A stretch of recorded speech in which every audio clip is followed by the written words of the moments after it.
I've got balls of steel.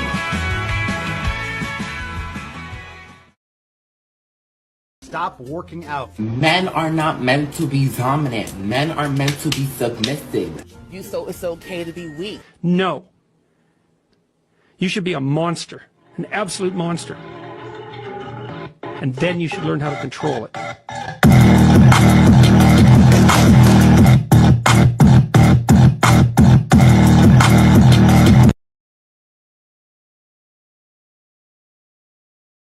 You know, my father used to say, whatever you do it 100%. When you work, work. When you laugh, laugh. When you eat like it's your last meal. Louis, a moment of pain is worth a lifetime of glory. Remember that. When it feels scary to jump, Ian, that is exactly when you jump. Otherwise, you end up staying in the same place your whole life. And that I can't do. I said it before and I'll say it again. Life moves pretty fast. You don't stop and look around once in a while, you could miss it. Winners don't make excuses when the other side plays the game. You love this game. I mean, love it with your whole heart. Because if you don't, let's not even bother. Let's not open that door. They're just gonna slam it right in our face.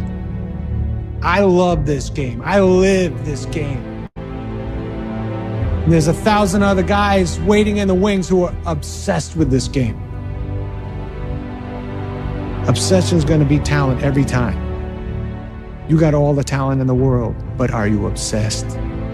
Is it all you ever think about? Let's face it, it's you against you out there. Your story may not have such a happy beginning, but that doesn't make you who you are. It is the rest of your story. Who you choose to be. Without pain, without sacrifice, we would have nothing. Let me tell you something you already know. The world ain't all sunshine and rainbows. It's a very mean and nasty place, and I don't care how tough you are, it will beat you to your knees and keep you there permanently if you let it. You, me, or nobody is gonna hit as hard as life. But it ain't about how hard you hit. It's about how hard you can get hit and keep moving forward. How much you can take and keep moving forward. That's how winning is done. Now, if you know what you're worth, now go out and get what you're worth. But you gotta be willing to take the hits and not pointing fingers saying you ain't where you wanna be because of him or her or anybody. Cowards do that, and that ain't you. You're better than that. Why do we fall? So that we can learn to pick ourselves up. Life is this. I like this. Don't ever let somebody tell you you can't do something. You got a dream, you got to protect it. If you want something, go get it. Then why didn't you quit? You knew I was trying to get rid of you, yet you stayed. Yeah, I stayed. I stayed because every time you threw a brick at my head or said I smelled, it hurt. But it could never hurt more than it did every day of my life just being me. If you're good at something, never do it for free. The hardest choices require the strongest wills. You see this guy here staring back at you? Yeah? That's your toughest opponent. Hey. Progress, not perfection.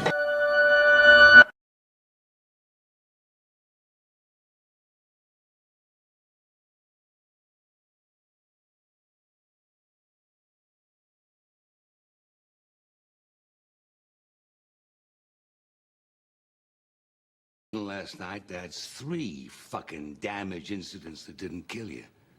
Pain or damage don't end the world, or despair, or fucking beatings. The world ends when you're dead. Until then, you got more punishment in store. Stand it like a man, and give some back.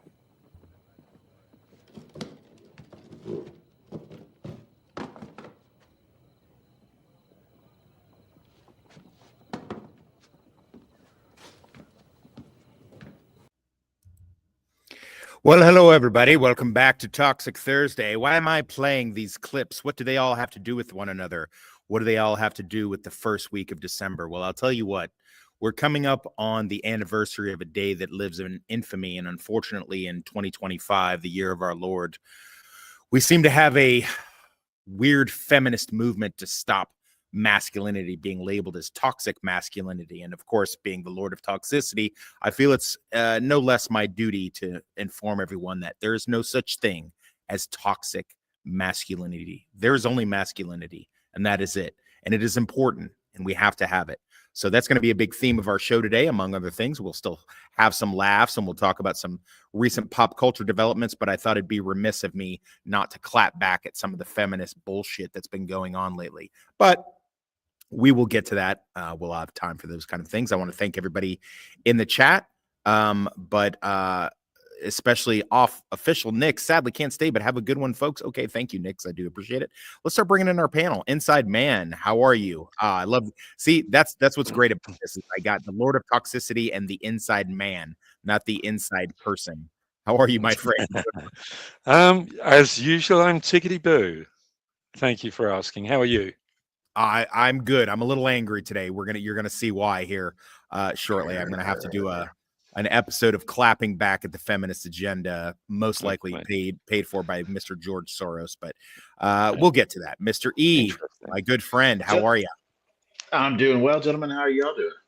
I'm all right. Like I said, little miff today, but that's all right. We're gonna get it figured out. Northern English Bastard. See, look at all these toxic masculine names. I love it. I feel your pain. Feel your fucking pain. I've just found out some shops that were shut down are going to get turned into fucking hotels, and we know who's going to be residing in those fucking hotels. Oh my god! Yeah, don't even fucking. Despite the fact the big majority of the fucking city said no, fuck off. We don't want those hotels. Are these hotels fireproof? I'm just asking for a friend. We'll find out. I'll text. I mean, you're just a train ride away from Ukraine. I mean, I imagine you can pick up some stuff there. I don't know. I mean, migrants or a country run by a neo-Nazi affiliator. I don't know. That's a hard choice, that. Interesting. Yeah, this is my full panel right now. What's going on? Where are all the ladies at? I thought I had at a minimum, I thought I had some of the girlies up in here today. Maybe they're busy doing their hair or their fingernails, or they're just going to show up fashionably late, but that's all right. You know what? It goes with my theme. First and foremost, I know that we don't really do politics here. That's not what we're here for, but I'd be, again, remiss if I didn't bring up something that I thought was just so fucking badass. This is what I voted for, not once, not twice, but 3 times. It has been reported that Maduro offered everything in his country, all the natural resources. He even recorded a message to you in English recently, offering mediation. What should we do in order to stop that? He has offered everything. He's offered everything. You're right. You know why? Because he doesn't want to fuck around with the United States. Thank you, everybody. Thank you. Thank you, everybody. Thank you, guys. Thanks, guys. Let's go. Start moving. Thank you, guys. Let's go. That's what I'm talking about! That's why he's the MVP!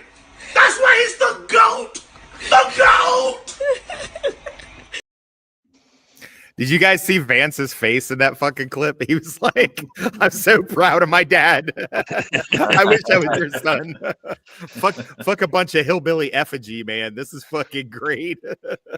Oh, man. Fucking Trump, boy. You can see why the fucking lefty liberals fucking hate his ass, man. If for no other reason than just because he just says whatever the fuck he like. I'm the most powerful man in the world. I'm fucking old. I probably won't see another decade. I'm a billionaire. I don't give a shit. Come at me, fucking bro. Like, for real. Yeah. It's epic. I wonder if he was on his way out and that's why he's doing all this shit, because hey, they can't do fuck all to me when I'm dead. Well, I think it's a combination of things. I mean, like, they've done all the shit that they've done to him, and he's still fucking, I mean, 2 assassination attempts, all this bullshit, legal shit. And I mean, I think he's just like, fuck you guys. And I'm going to do whatever the fuck I want to do. And I'm going to do it as hard and as fast as I can, and as deep and hard. Yeah, catch me outside. I do what I want. Catch me outside. What a great one. So I guess you might wonder what kind of hair I have up my ass in order to do this. So a couple things. First and most importantly, masculinity is not toxic. It is toxic individuals who are toxic. Men who are toxic aren't masculine at all. They're weak individuals who prey on, use, abuse others instead of protecting them. Society needs real masculinity in order to thrive, and I will die on this fucking hill. We're getting, I think this sort of happens annually, and it usually happens around silly season, where we start having all of this George Soros funded, feminine fucking bullshit going on, telling people, this is toxic, that's toxic, that, listen, the whole toxic masculinity bullshit was from a not even PhD level doctor that was examining prison inmates at Vacaville prison in California in the 1990s, and talking about how people, because they don't know how to communicate because their skills are stunted through abuse or through being put in the system at a young age, and they become what's that word, institutionalized. Because of that, they're not able to communicate, and so that becomes a form of toxic masculinity. And then someone plucked it out of the ether and just started fucking running with it 5 or 6, 7 years ago, and it's just another fucking silly ass buzzword that doesn't mean anything, like narcissist or fucking racist or fucking Asian. Just something that's completely fucking worthless and doesn't mean anything in, today's, it's just something that somebody says, that shaming tactic that feminists and women try to use against men to, dial down the patriarchy and all that bullshit. And to that, I say, go fuck yourself. Seriously, go fuck yourself. And I'm going to show you guys an example of what the feminist agenda has in store right now. If you'll bear with me for just a second. To everybody who is not in the U.S. military. Good morning to everybody who is sitting at home and not on soil that doesn't belong to them, fighting a war for a country that doesn't care about them. I hope you go over there and get your little brain all scrambled up with PTSD, and then come back here and see how much the United States cares about you, Pookie. See how much they care about you when you come back with, oh, I'm so sad. I piss my pants every time I see a falafel stand in Manhattan. Let's see how much the VA cares about you. Let's see what they tell you to do with your little broken brain from going over to fight a war that's not yours. They're going to tell you to try breathing exercises because the U.S. government does not give a fuck about you once you cannot die for them. Once you're done, once you're a shell, they don't care about you. What did I say on Z-Way that one time? Yeah, I think that still stands as very accurate. What a little cunt. Wrong. I liked how he cut you off before you said what that. A cunt. What a cunt. Fuck me. This little piece of shit. This is obviously just her opinion. It's nobody else's opinion. It's her opinion, and she thinks that she's been some kind of fucking smartass by saying the things that she is. She thinks she's being edgy. And she doesn't realize who the people are that are actually protecting her fucking privileged little ass. These people make me utterly sick. They're ungrateful. They're ungrateful. They're privileged. These people really are narcissistic. I fucking hate them. I hate them with a vengeance. I fucking hate these people. What was that Cleveland said to Joe about these sex dolls? It's like, even if they did have an opinion, who cares? They're whores. Yeah. Keep it to yourself, you fucking turd. Yeah, she's a fucking cum dumpster. You have no opinion on anything. Yeah. Well, the sad thing about it is she thinks she's being original. I mean, come on. The boomers during the hippie era were doing the same thing to U.S. troops when they came home from Vietnam. I mean, the sad thing about it is you think you're original. You're not. You're just a copy of a copy of a copy. She needs the attention, needs the affirmation. You know what? She's a sad person. I mean, I can't. I mean, actually, when she started talking, I just tuned her out. I'm so used to it. It just. That's my opinion. It was giving the kind of vibes of like Hanoi Jane or whatever. Oh, America, hey, GI, America no care Yeah. about you no more. You come over to communist Vietnam. We take care of you. We sucky, ma. Mm. But it's Yeah. but as Mr. E just said, I mean, this has been done way before and been done way better. These people aren't original. I mean, they're just trying to be, because there is no genuine movement that actually means anything. I mean, let's face it. I mean, the Me Too movement wasn't a movement. BLM, not a movement. Antifa, not a movement. None of these organizations or anyone affiliated to them belong to any form of movement. And these little scrotes that say this kind of thing about our military personnel, they're just trying to latch on to something and claim to be part of a movement, and they're part of nothing.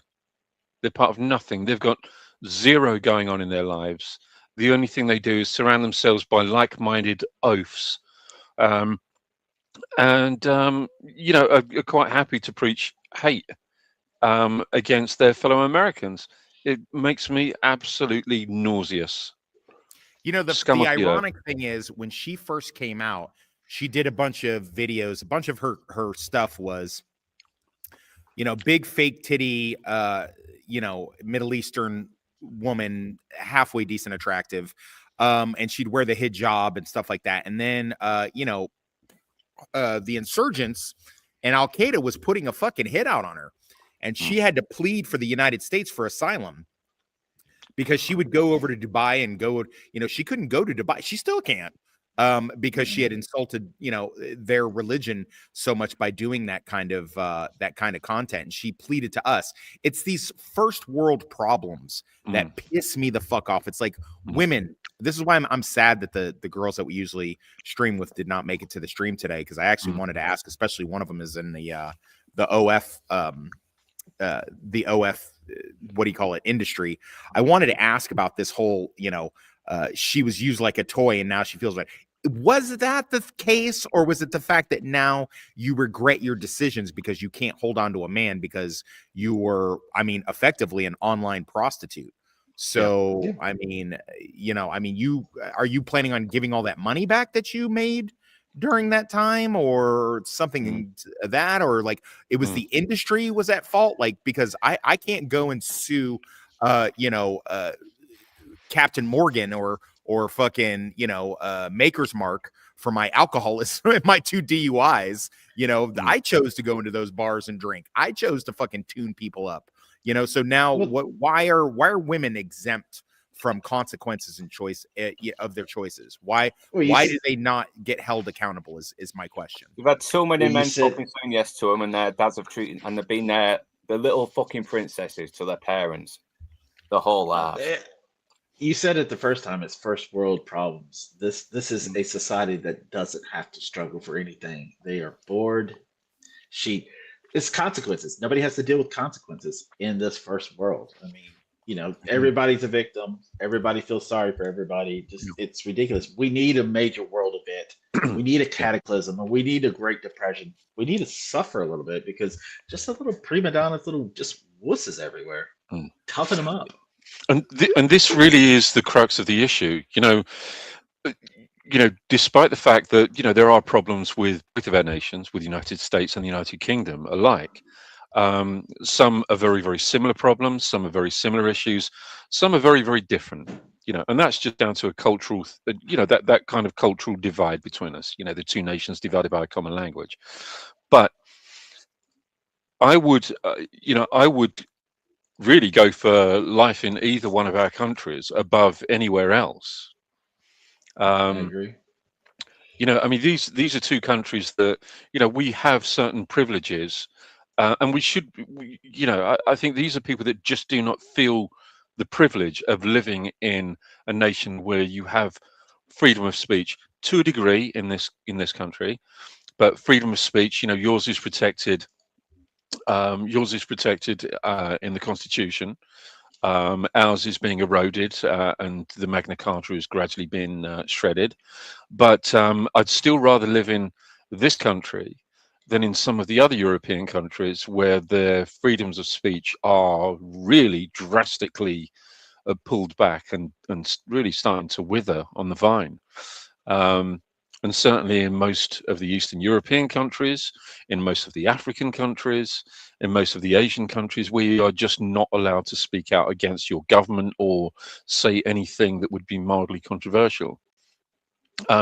So, like I say, these are people that don't understand that it is a privilege to live in our nations, in our countries. You know, and they should appreciate the fact that they have that privilege. Why the hell do they think so many hundreds of thousands of migrants are trying to get across both yours and our border continuously? Because they I always want to love live when a life that of question privilege. is. I always love when that question is asked and they waffle and they say, "Well, because money and because blah blah." I'm like, okay, well, even if that was just true in and of itself, then you just answered your own question. Yeah. I mean, it's like why do people get out of the Marines and they go join the Army? Because they're tired of being an E3 for their entire career. Sorry about that.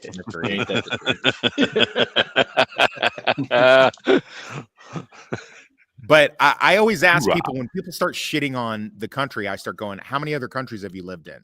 Yeah. Not visited, not vacationed, Mm. not saw on a postcard, not Yeah. you were there when you were 1 year old because you're an Army brat, not anything like that. How many have you lived in? I lived in the Middle East, lived in, not stationed, lived in there because I was a contractor, not a soldier, as it's been pointed out to me many, many times.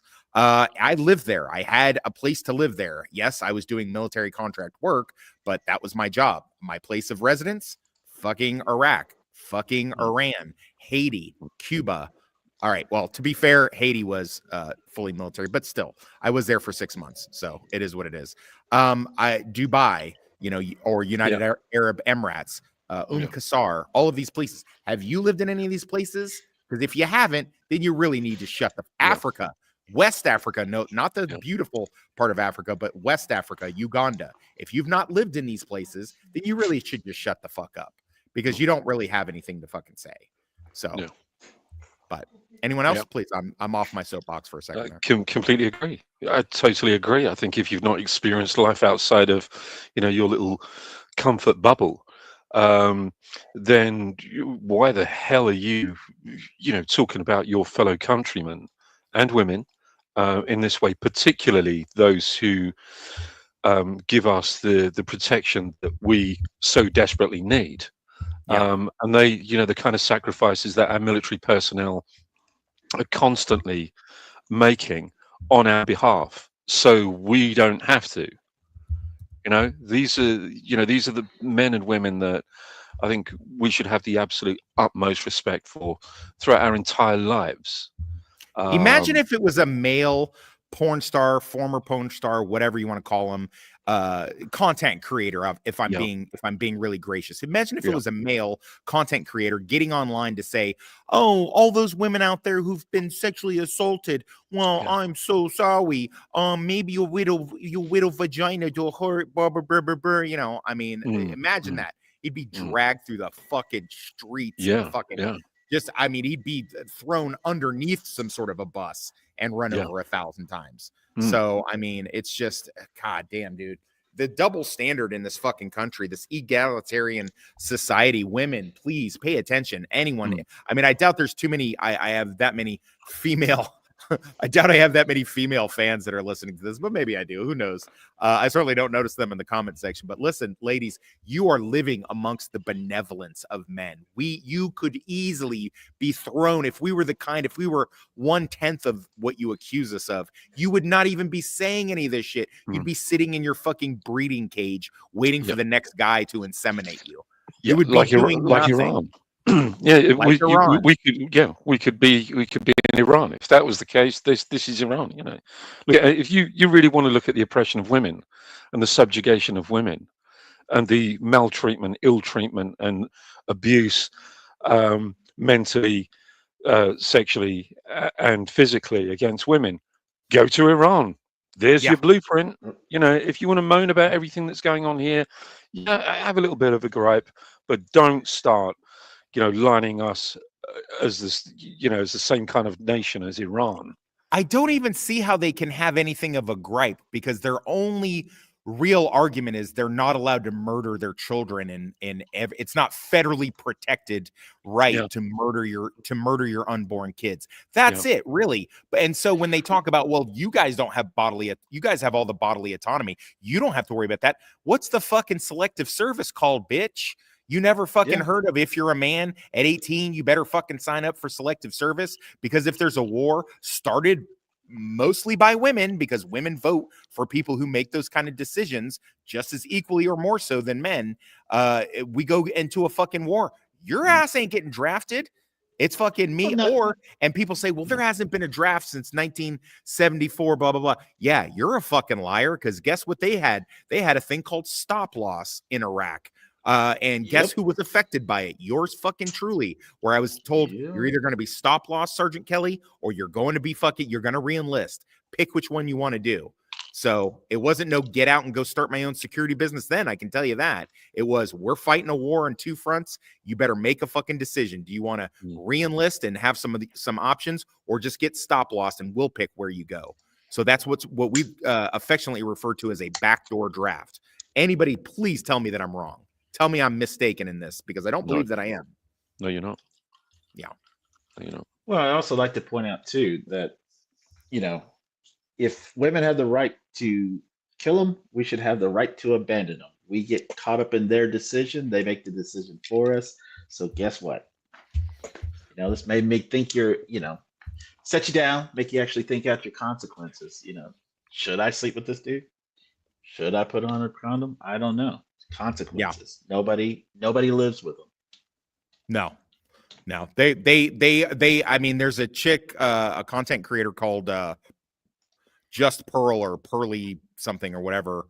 She's some tall, kind of medium ugly content creator, but she's based as fuck. And she likes to say, her favorite thing is women get bailed out of every bad decision that they make. Every single thing that women do wrong. Women can't afford a place to stay. They have women's shelters. They have regular shelters too, but they don't call them men's shelters. Women have women's shelters. They all they have to do is cry about abuse, and boom, that's it. They pick the wrong guy. The guy's abusive. Well, guess what? They're going to be bailed out of that decision. There's no such thing as a fucking woman living in poverty unless she fucking is just really fucking stubborn. Because some guy somewhere will fucking take care of her. That's a fucking fact. Hell, I had my ex-wife living in my apartment while I was in Iraq. So, I mean, and nobody has done me more wrong than that bitch, but I still felt pity for her because she's the mother of my kids, and then put her, I put her up in one of my apartments, while I was overseas shooting at people. And that's just the way that it goes. And maybe I'm an idiot for doing that, but at the same time, I mean, it's not like she didn't have anywhere to go. I mean, it's just, it's really, it's grinding my gears at this point, boys. It's fucking, it's weighing on old Lord Toxic. He's getting a little fed up, especially during the silly season. I don't know why. Women tire men. Dumb women just fucking tire men mentally and physically. Yeah. Occasionally you get a good one. I think I've got a good one now. She doesn't ask me for money. She doesn't ask me for a lot. Maybe take out the trash every now and then. Things like that, take care of dinner. She definitely doesn't say shit like, can you pay my car payment or my mortgage? Or she doesn't do any kind of crazy shit like, pay my water bill. Like, she doesn't do any of that shit. I mean, mostly, and it's because she makes a shit ton more money than I do. So there's a lesson for you boys. I mean, listen, there's something to be said for going after a chick that, is financially, maybe you just pick somebody that, is financially out of your means, but like physically, you're better looking. There's nothing wrong with that. There's no shame in it. I'm fine with it. It is what it is. So hopefully she's not listening and I don't get punched in the face later. But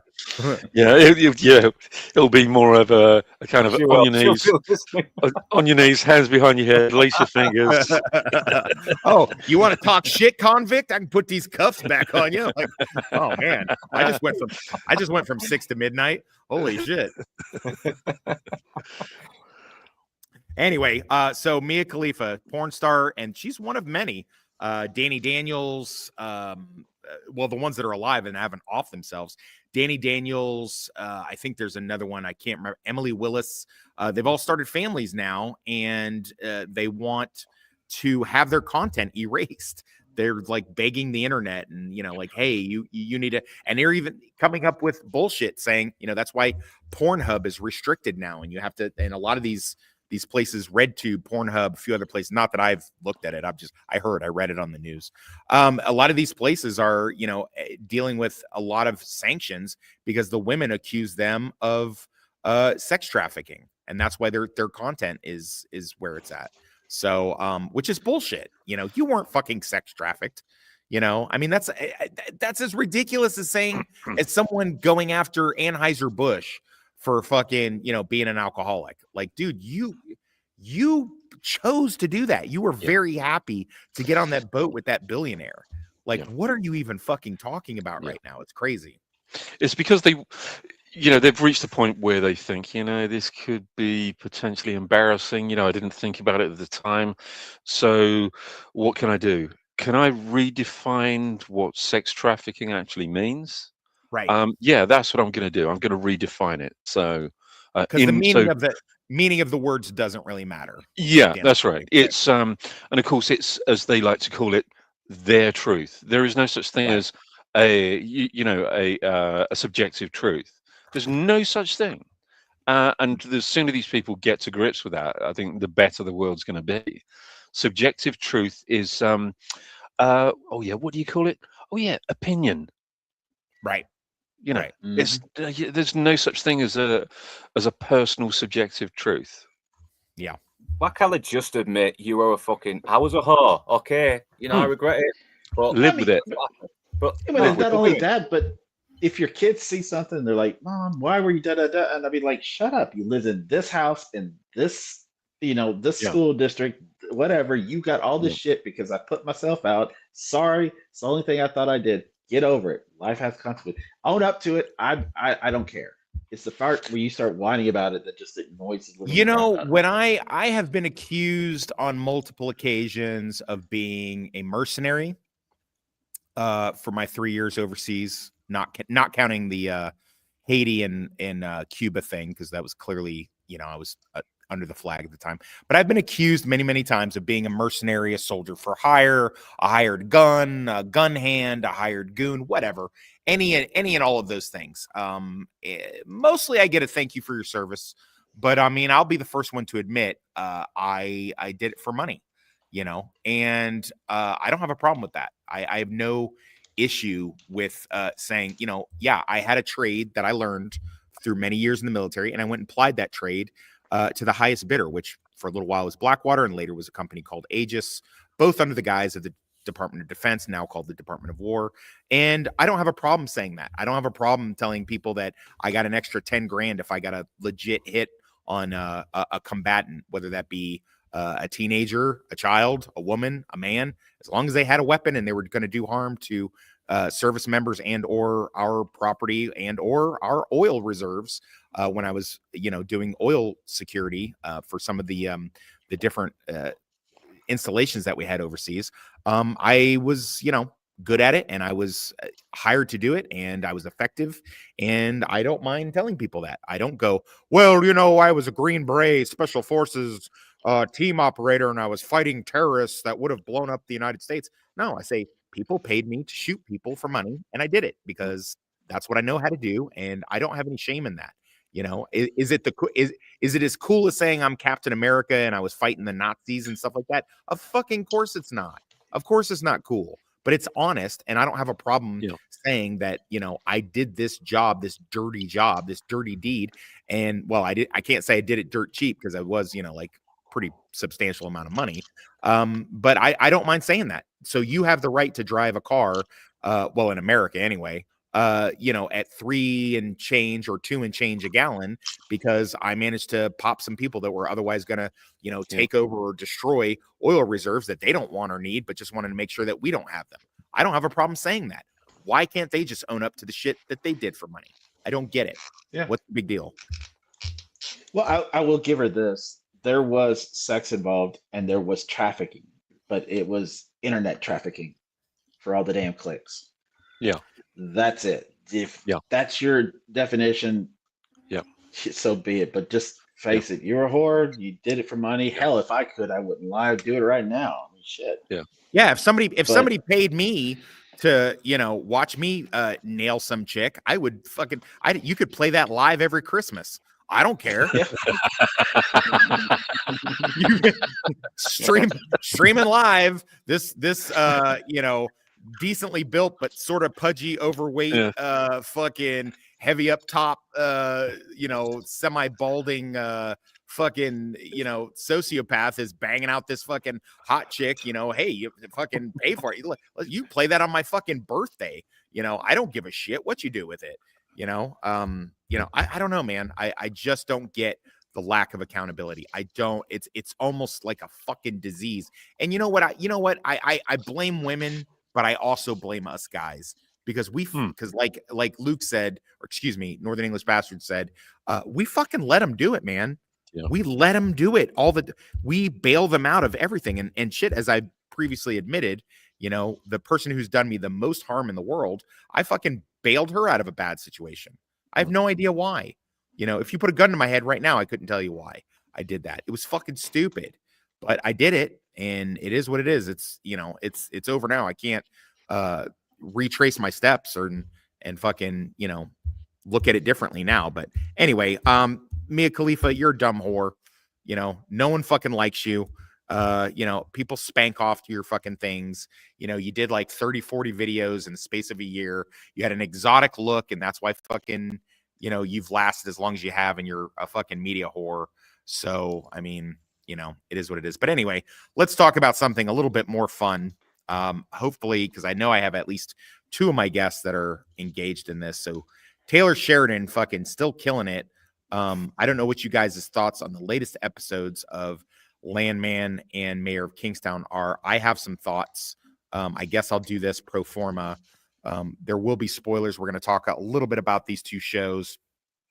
They're kind of neck and neck and how good they are. I don't particularly have a favorite. I think to me they're on equal footing, but I know a couple of my co-hosts here have been watching it, and I'm super curious about what you guys have to say. So whichever one y'all want to talk about first, I'm fine. I know Inside Man, not quite on the Mayor of Kingstown, and not. Yeah, I know. You're definitely missing out, brother. But I think Lance is talking about doing a retrospective on this soon. So, but yeah. Oh, by the way, Wormy Spoon says, when you sell your soul, there's no take backsies. Yeah, well fucking said. Mr. E, are you up to date on Mayor of Kingstown now? I think you were. Oh yeah. I'm well up to date. I love it. In fact, I'm behind on Landman because I keep rewatching this. I love this season. I love how back and forth intense it is. Of all 4 seasons, this is my favorite thus far. I would disagree, saying I still think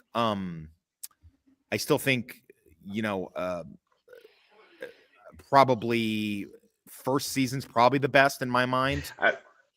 Initially, yeah, that's what hooked me in. But I mean, intensity back and forth. I mean, we know the characters were invested in it. This season's the one that's really pushing me forward. First season hooked me.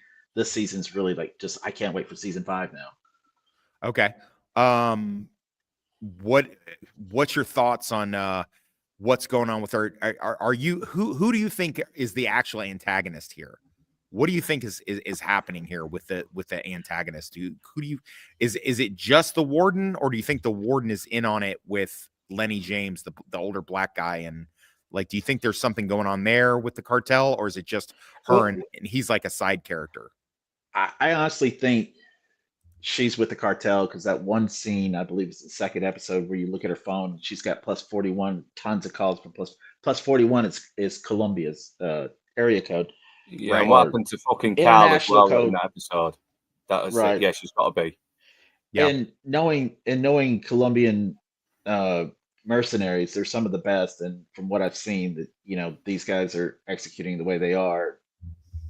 She's in with the cartel, the Colombian cartels, and the other guy on the side. I honestly I don't know. I still can't fill him out. Part of me thinks there's some play to this, and then the other part, he's just a side character. It goes back and forth. It depends on the episode. For somebody who is dialed in as he is, I'm surprised he got caught with his pants down with the train incident. That did seem weird to me. Yeah. That seemed weird to me too. What's your thoughts on Mike seemingly siding with her to take him down? What's your thoughts there? I think he's playing her. I'm hoping he's playing her. I hope he's playing everybody at this point because Bunny's in his coma, so part of me is hoping he's trying to insulate Bunny while he's kind of out of the picture. Yeah, I have to take both these down. I have some stuff to say about that in a second, but I wanted you guys to go first before I brought the caboose to the train of thought. What's your thoughts on Mayor of Kingstown now, Luke?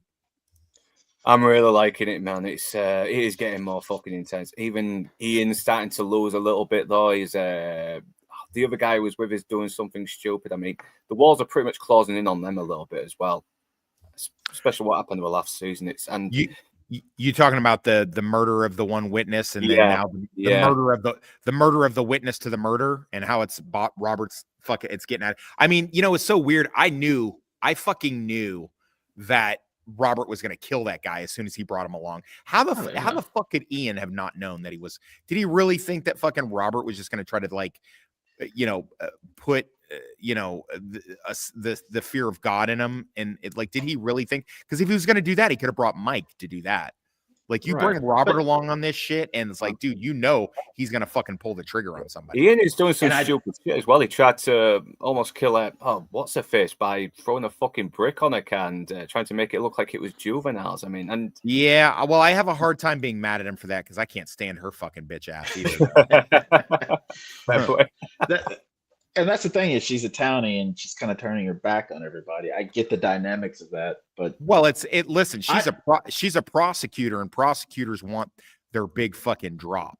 That's what they want. She wants all they want. I mean, they are all shitty characters, isn't it? It's just like some of them are still sympathetic. I mean, McCluskey, Mike, I love Ian is loyal to Mike, and that's what I like. He's got his back no matter what. He shows up. So I'm backing Ian, and yeah, he took long. What's his name to meet the witness? We all knew he was going to shoot, and I think Ian, to a certain degree, wanted him to kill him, but it still shocks him that he could do that so readily, so quickly, without thought. Which he kind of just did. Yeah, he didn't want to admit it to himself, maybe that he was gonna. Right. I hate seeing Mike so pulled in so many different directions. I mean, I know that's his strength, is to deal with all these different fucking problems, but as someone who kind of has to do that, and I had to do that this week, I had one of the businesses I protect, the fucking head bartender was stealing out of the register. The manager was worried. She's a female. She was worried that he was going to do something. And I'm like, well, he ain't going to do a fucking thing. So I showed up with two of my thumpers and just fucking hung out there. And we showed the video of him stealing. He's like, there's no video of me stealing. And she's like, yeah, we got you on camera. There's a camera behind the bar. And he goes, there's no camera behind the bar. And I got to say something. I was like, yeah, that's what I wanted you to think, you dumb fuck.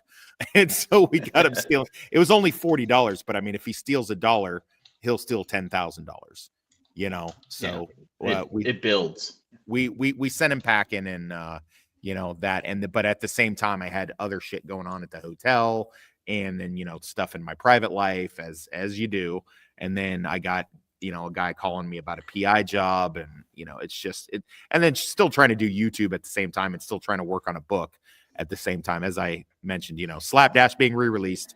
Check out Slapdash; it's available. But I think that's the part I like. I've been told when the world's falling apart and it's chaotic, that's when I thrive. It's when it's quiet. I come unhinged. So and Mike in this, maybe I'm relating to Mike in this circumstance is his world's coming unhinged, and I don't know. He's doing great for somebody who's getting blindsided left and right. I don't know. That's what I think I am enjoying the most. I think we realize now one question that was sort of up in the air, and I think it was you, Luke, that said the newbie, the cute newbie single mom guard, whose side was she really on? Was she put in there on purpose, or was she, is she culpable in any of this? I think we realize now. I think we know whose side she's on. Am I right? Yeah. Or do you guys still have questions about her loyalty or anything like that? One thing though, if she's on McCluskey's side, what about the what's the point of the one of Bunny's guys in the jail cell. I mean, pretending to be a guard because he's just got caught out now, hasn't he? So, well, I think McCluskey likes to have as many things on his side as he possibly can. I mean, he used to have more. Remember season 1? Like half the guards were like they went to his brother's funeral, and like he had the sergeant, the captain, the fucking warden. He had like everybody. Now he's just got like a couple guards, and I think his stranglehold over it is. I think it's getting a little slippery. I think. I think that's why I like this season, because things are just getting more fucking desperate now. He's got his brother in jail, and Edie Falco has just managed to pull some strings to get him almost gripped by some bloody cartel members. Yeah, that was fucking. I was like, I thought that was happening. I thought the brother was gonna get it. I was like, oh shit, this is getting fucking serious. Like he's good. I'm cheering on Callahan a little bit as well, even though he's got his own agenda here. He's got his own motives. Yeah. No, for I sure. love the fact that nobody's safe. Nobody's safe in this series. No, nobody. I mean, shit. Look at. I mean, the wife of his brother called him out and just said, "Listen, I know about Mitch. I know about your mom. You're not going to protect anybody. You can't protect anybody." And that's a fucking hard pill for Mike to swallow. Is he may not be as effective at protecting his loved ones as he would like to think that he is. Despite all his contacts, despite his abilities, he's still just one guy, and he doesn't. Everything's kind of like coming at loose ends right now. So yeah. But yeah, no, it's I'm pretty happy with it as well. And equally as such, I mean, I've got to mention, where is it? Landman is doing just as well in my mind, maybe even slightly edging it out a little bit. And I give this one credit because it's kind of a no-brainer for me to like the whole prison, ex-inmate doing a sort of law enforcement job, a keeper of the peace, this and that, blah blah blah blah blah. For me, if you can get me invested in a topic that I don't know jack shit about, and you know what I mean, like I know fucking nothing about oil drilling, oil barons, the money that it takes to. I mean, all I know is like if there's an oil area, how to post up and do security on it. I know fucking nothing about this, but I thought this last episode was really great. It is getting better. It really fucking is. I mean, even Ali Lata wasn't that annoying this time. I mean, she wasn't. Yeah, I was shocked. I was like, oh, she's bearable. And I really hope they carry on with this as well, because I can sort of tolerate it being annoying and obnoxious in the first series as long as they kind of evolve her a little bit, because that's what a second season should do. They should evolve the characters a bit more. To because that's what makes an ongoing series better. I mean, we've said that with Buffy, haven't we? Like, we've had characters who started off really annoying. We had Wesley as this bumbling idiot, but then he became this fucking cool, stoic badass in the Angel series. Yeah. What is your thoughts on Andy Garcia's addition to the main characters and how he's trying to? Is he trying to play Tommy, or does he want Tommy just as an ally? I think he is kind of playing it, but I think he does sort of see some potential in this partnership. It's still early to say, but Andy Garcia, he's doing a good job of playing it close to his chest, and he's fucking charming despite being a little bit shifty. But I know what you mean about the not understanding everything he needs. I mean, even when you have the scene where they're talking about all the financial oil profit jargon and shit, I mean, I'm still enjoying watching it. I'm enjoying listening to these people talk this shit that I don't even understand, and I like it. I like it a lot. Mr. E, what's your thoughts? Well, right now, it's kind of just the opposite. I'm really not vested in it, and I guess in a lot of ways. Oh, really? Yeah, I don't get me wrong, it's great, but I'm real deep into Mayor Kingstown, and this isn't feeding the flames. And I guess a lot of it is, it's based in Texas culture. It's something that I'm familiar with, and it doesn't bring that luster. Like the whole Mayor of Kingstown is something foreign to me, so my interest is there. I'm deep in this. I am enjoying it, but at the same time, it's not holding my interest. But I mean, other than that, I mean, Demi Moore's acting is great. And yeah, she's killing it there. I'm glad you mentioned that. So I wanted to ask you, what I keep hearing about Demi Moore is that her, I guess, is it West Texas accent, whatever her accent, people are saying is really, really well done. Is that true? She's got more of a North Texas accent. That's what they call the Dallas Fort Worth. That's North Texas. West Texas, it's a little more drawn. She's educated, you can tell, and her accent is really good. It's decent. I'm just glad it's not, there's two types of accents, Southern accents. You got the, plantation owner or the KFC Colonel Sanders accent. And it's always those two. What about the foghorn leghorn accent? What the fuck? Why did we have to go there? But that's, you think about it. Boy. My God. That escalated quickly. I mean, that really got out of hand fast. It jumped up a notch. It did, didn't it? God damn, dude. It's just funny because you rarely find somebody who could do a Southern accent or a Texas accent, and that hasn't naturally developed over 50 years like mine. And you could tell, you're like, oh gosh, just stop now, stop. I don't really hear much of an accent when you talk. Well, I'm an educated man. I hope not. Oh.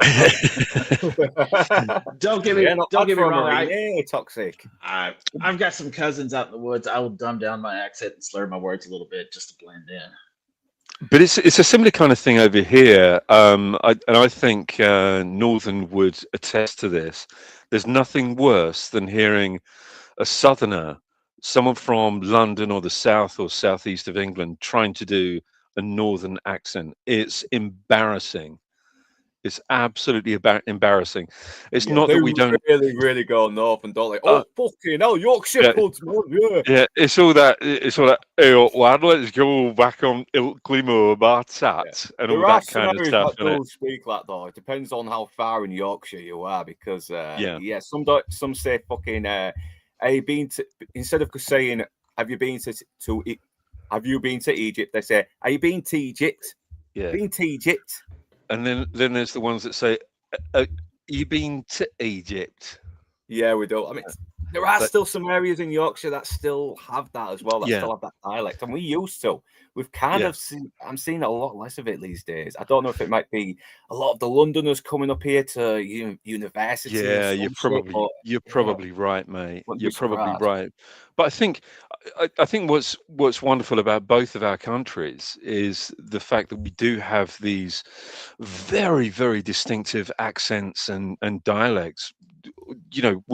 Ours is an incredibly small country in comparison to the United States, but the variation in accents is phenomenal. But it's like if you ask anyone to do an American accent, any Brit to do an American accent, it's always going to be, it's either going to be something like that, or it's going to be kind of West Coast, Hey, boy, you come over here, yeah? I'm going to kick your ass. Here. I'm going to kick your motherfucking ass, brother. All that kind of stuff. But it's either that or it's West Coast. It's nothing. Brits can't do New York accents, for example.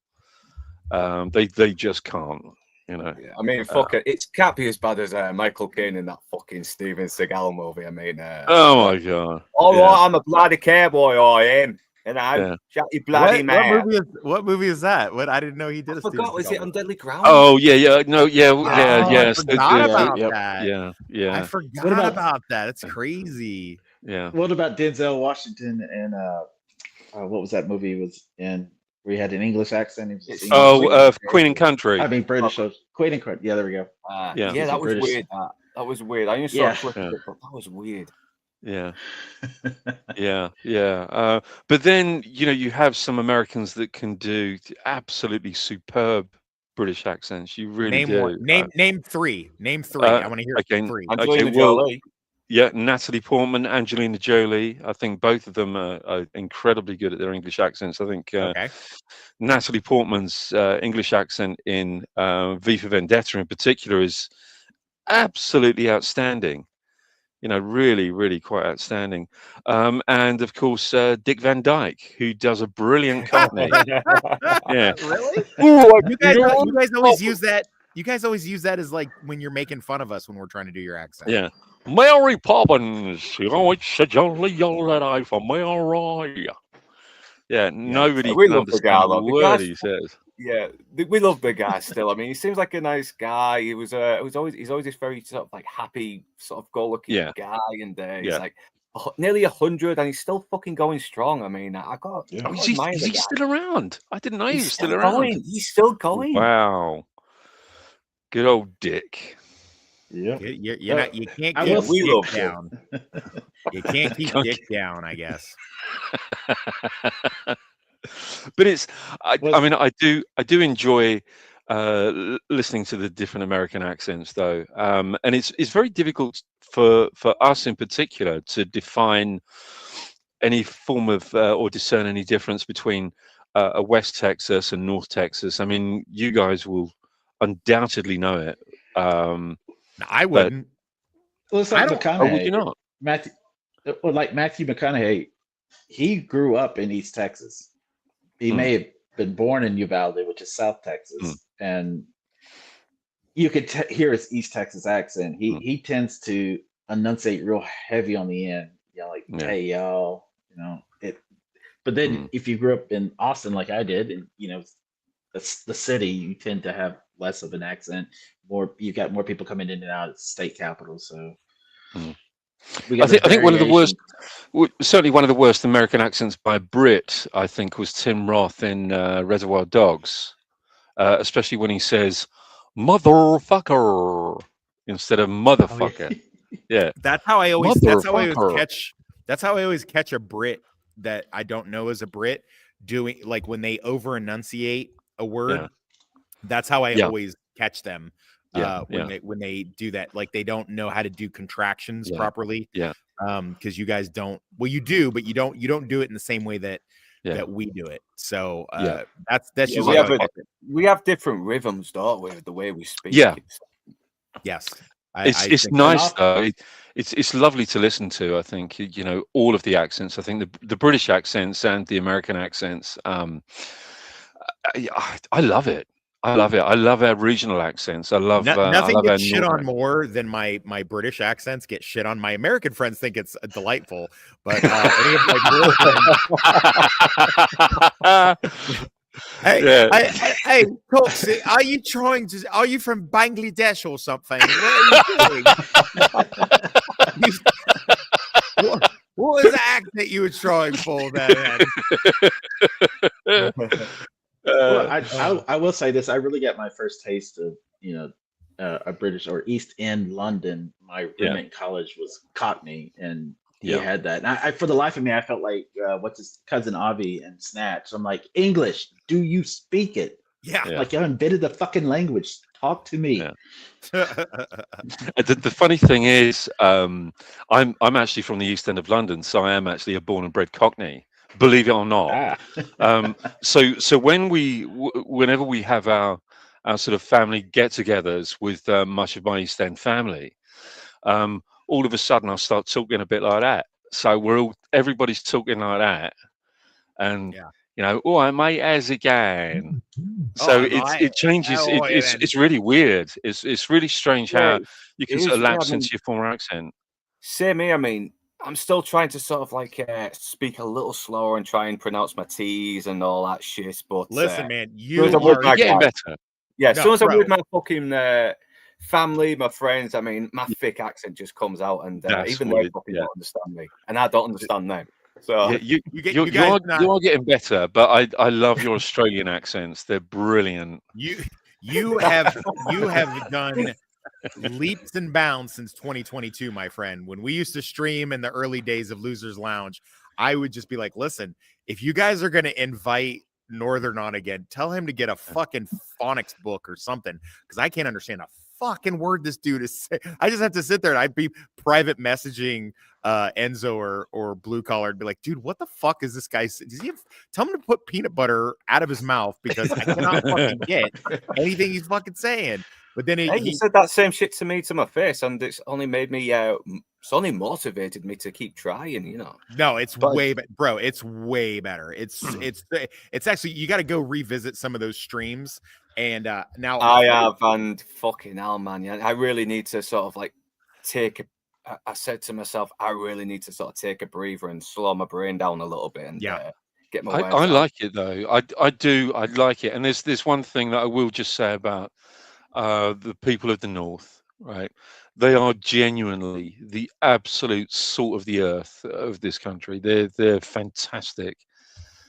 Anything sort of outside of London, you know, forget the Londoners, but anyone outside of London and sort of north of the Thames, they're great. They genuinely are sort of the earth people, you know, proper, especially the white good, ones. honest people.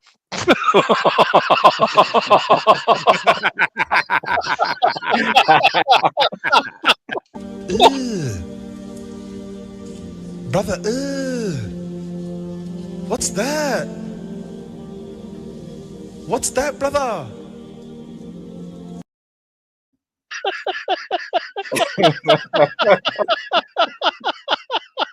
I always think it's funny when I see like a really, really dark black person like Idris Elba with the British accent, because it's like they're doing a ventriloquist act.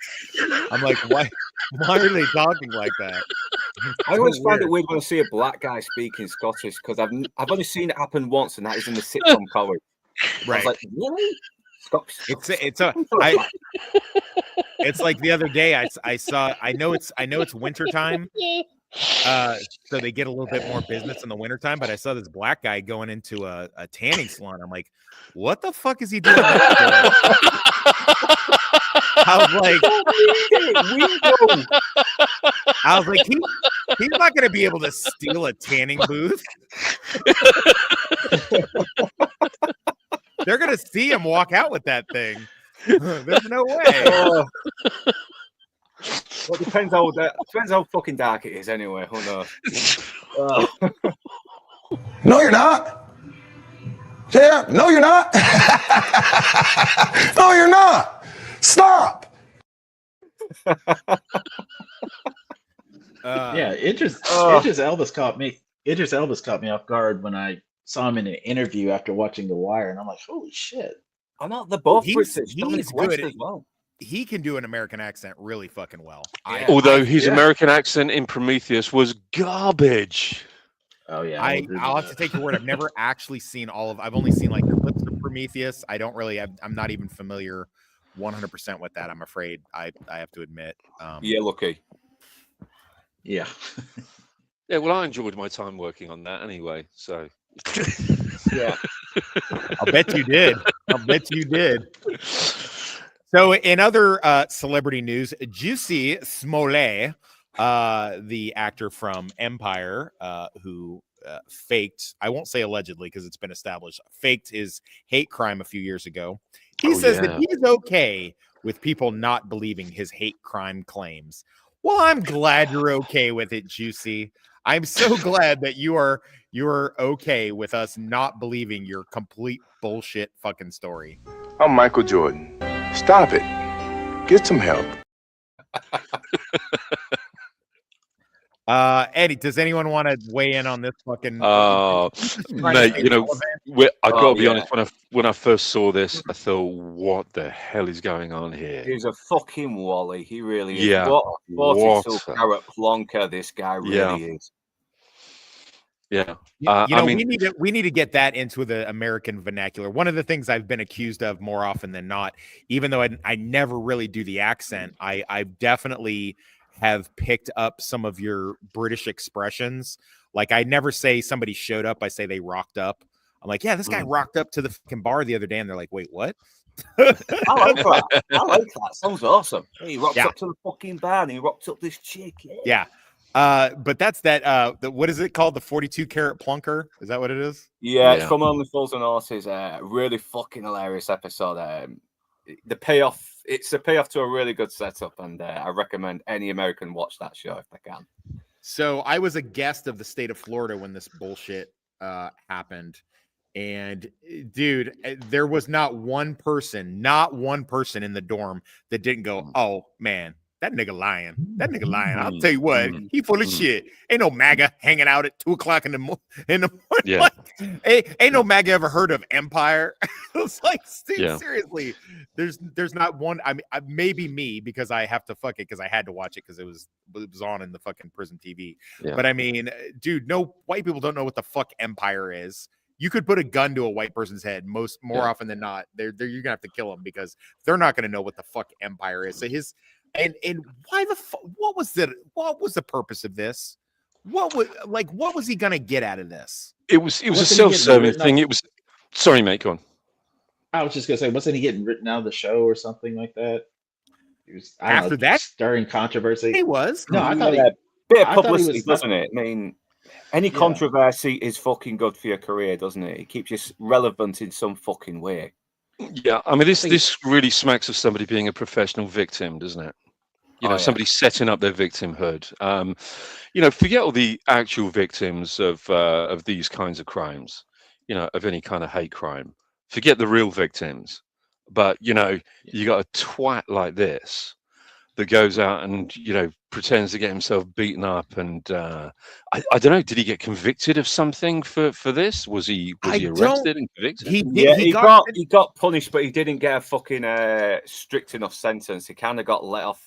He was only punished for a short time, and honestly, he should have got fucking longer because. And to say that he's okay with people not believing him, well, that's right, mate. Well, the world doesn't believe you because you've been proven to be a fucking liar. Yeah. Did you see that footage of him in court? He was saying, "I am not Susie Saddle." I was, and that's not the proper word, by the way, but he was saying that just out of nowhere.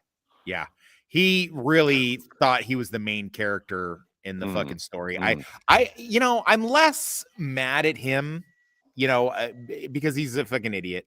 But I mean, it was the way that the stars, because this was right around the Me Too thing going on in the hyper overdrive, and you had Ellen Page, and it was Ellen Page. I can say Ellen Page because she was Ellen Page at the time, going on The View, going, I can't believe the MAGA people saying that this is all made up, and it's like, dude, the internet is forever. We're gonna fucking remember that you guys sided with this, idiot. And I mean, he's just.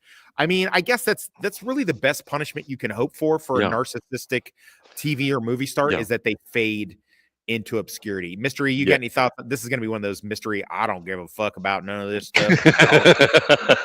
We should put him on it. We should put him on it. We should just put him on an island and let it sort itself out.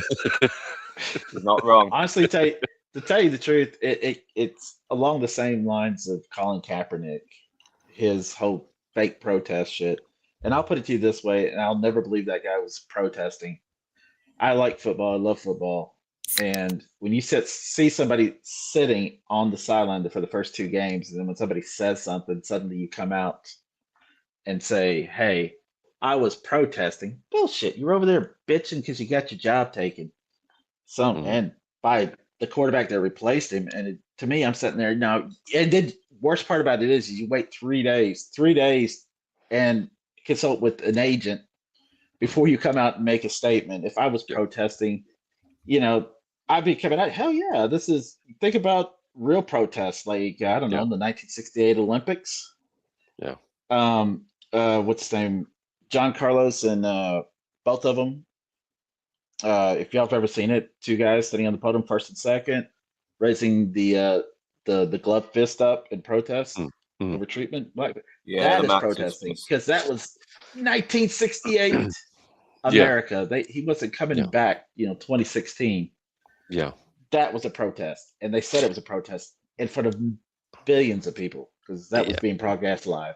That is a protest. Colin Kaepernick is a coward, a liar, and somebody who has never had to work for anything in his life. Somebody who's riding in the coattail. Yeah, his white adoptive upper middle class family parents, who he calls racist. Yeah, I mean, that's the sad thing about it. He's had everything handed to him, and I mean, geez, for the lack of a better term, he's a freaking coconut. I mean, the dude's whiter than I got more street credit than he does. I mean, it's ridiculous to sit there and then he's just somebody who's playing a game, trying to make himself into something he wasn't. Yeah. And for those who have suffered at the hands of racism, He shamed both of those gentlemen. Absolutely correct. I mean, this is somebody. I mean, and I think that this is incredibly important that that you, Toxic, had used the word narcissist in its absolutely correct way, not as a throwaway jibe at somebody or dig at someone.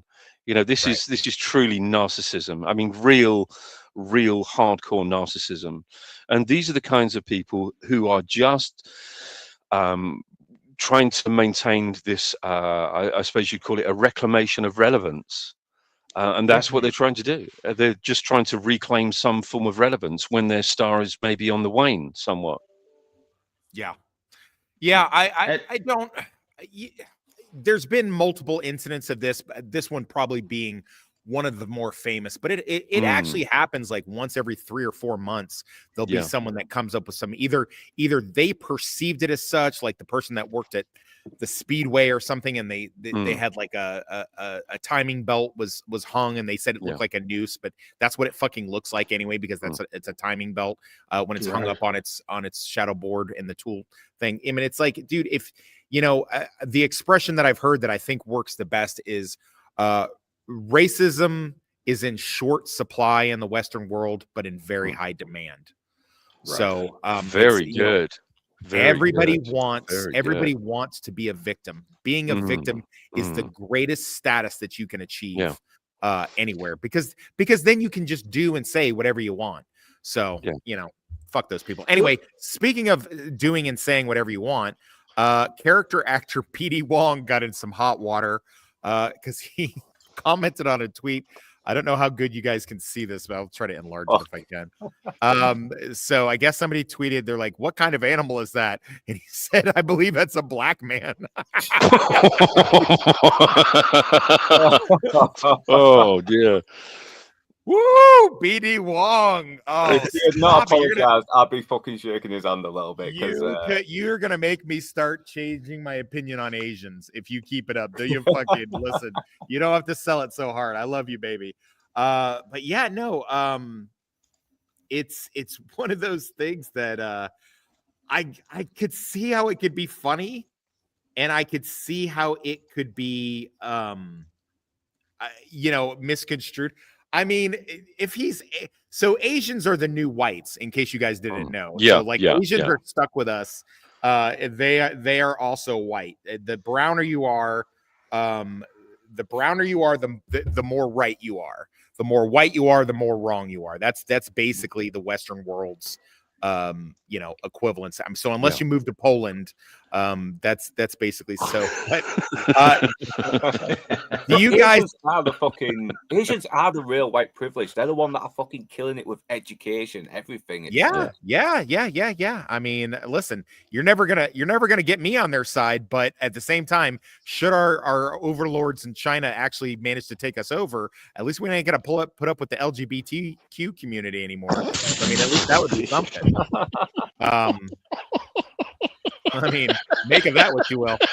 But we got him in a case of the giggle, so I'll start down the bottom. Northern, do you think old BD Wonger here was out of line, or do you think this is just a harmless joke that I don't know. Maybe it was a little, but I don't know. We need a bit of fucking controversy. We need celebrities to stop this fucking tiptoeing around words. And I don't know who the guy is in the picture, but he probably is a nice guy. Probably did deserve it. But come on, we need a little bit of fucking offensiveness. We need more offensiveness now than ever, and we need more celebrities sort of being okay with being offensive occasionally. Do you know, you couldn't have said a truer word, because I want to be offended by things. I want to be offended. I don't want everything to be sprayed with any kind of sanitary spray. I just don't want that. I want to be offended, because offense really provokes. Offense, it will provoke, an opposing opinion, or maybe an opinion which lies with that. But also, it provokes emotion. I enjoy being offended. It's the same way I enjoy going to see a horror movie that scares me.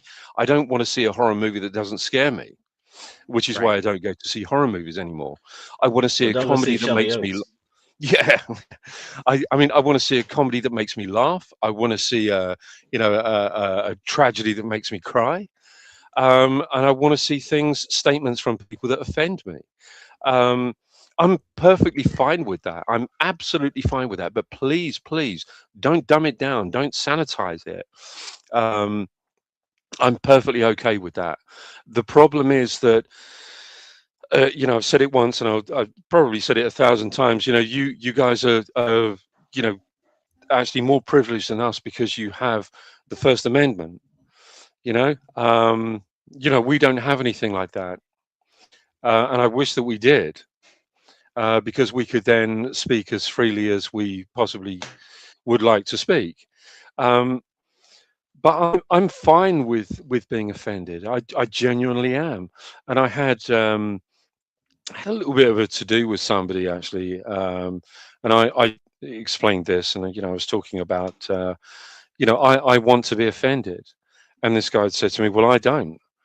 I said, well, I'm sorry, but we don't live in a world of sort of marshmallow clouds where we're surrounded by flocks of butterflies What is it Ricky surrounding Gervais us. said about that? Like, how arrogant are you that you think that you get to walk through life without anyone ever saying anything that you disagree with or that doesn't it doesn't offend you? Like, that's like it's so ridiculous, this, and as someone who basically on a daily basis tries pretty hard to offend as many people as I possibly can. I get behind.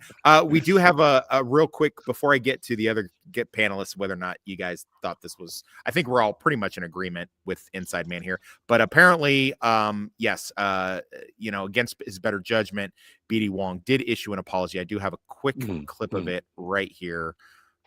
So we'll take a look at that and make of that what you will. Here we go. One, huh? Well, me so sorry. Next, the flopping I'm losing him. Time for the A material. Hey, hey!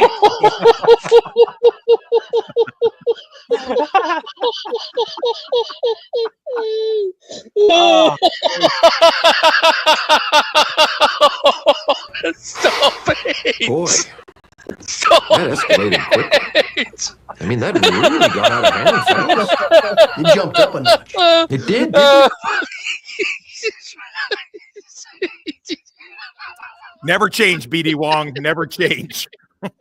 I don't know what kind of Asian you are, but I respect it. But hopefully, it's not one we've fought a land war against. But whichever one you are, you're a good egg in my estimation. So, anybody else want to chime in on that? Good. I'm just glad it wasn't a white guy. Yeah.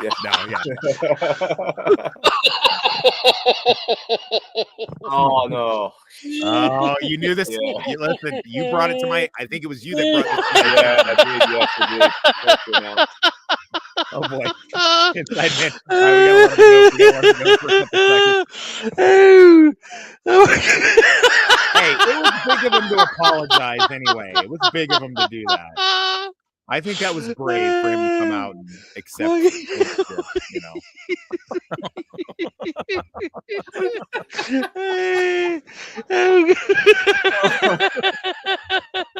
That's the clip. Every time I say something racist against Asian, that's the clip I'm going to play from now on.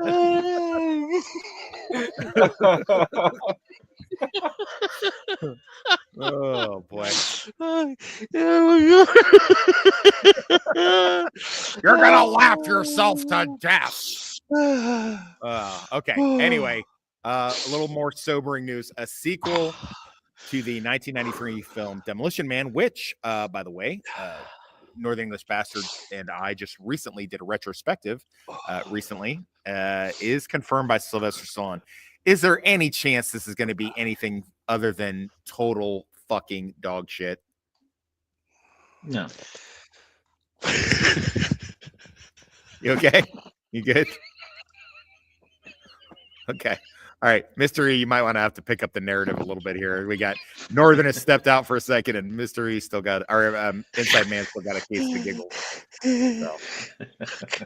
Yeah, I hope it's something decent, but like I'm just gonna be waiting for this to come out on streaming.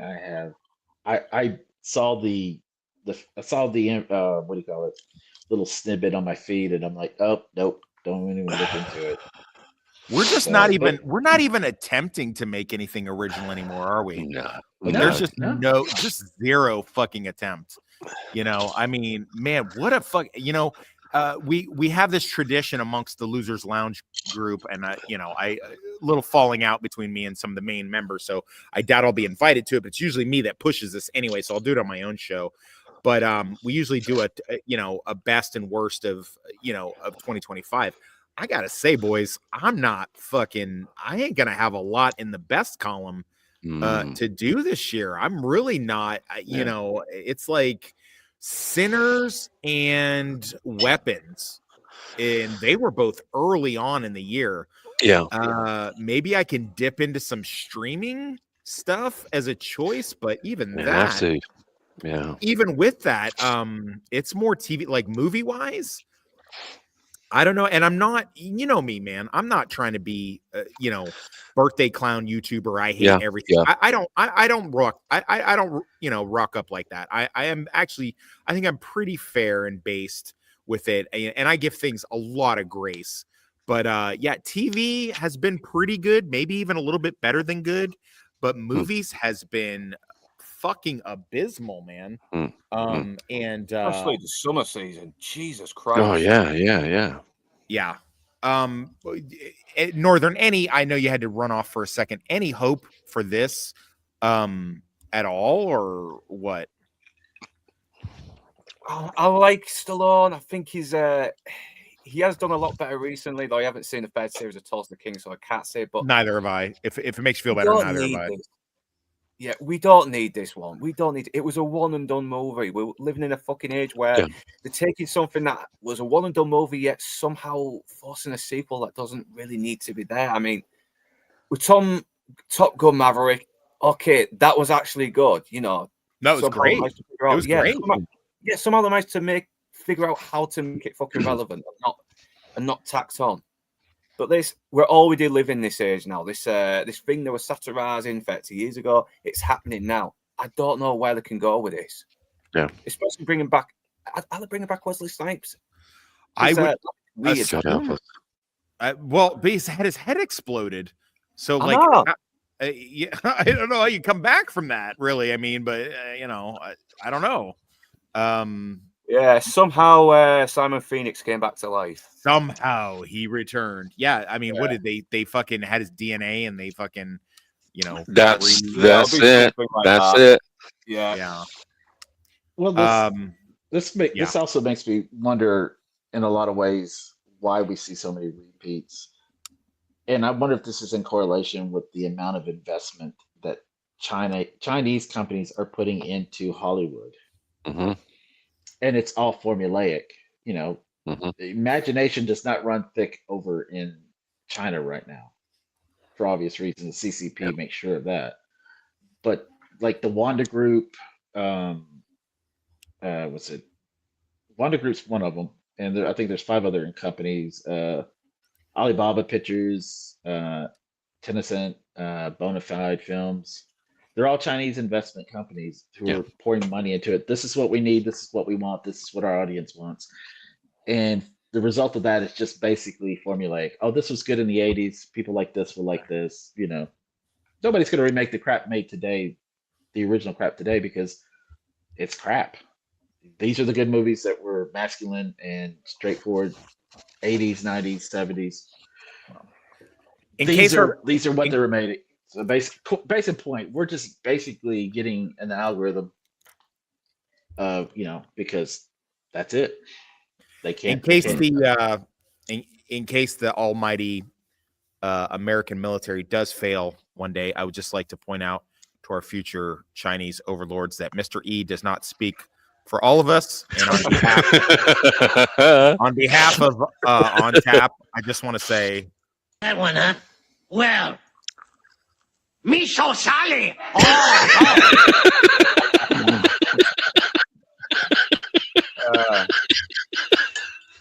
Yeah.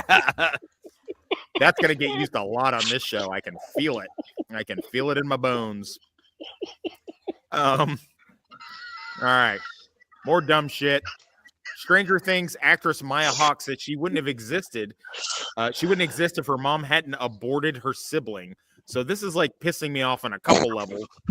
One, that this chick is this retarded. And two, that this is the kind of idea that she took from the fact that her mom had an abortion.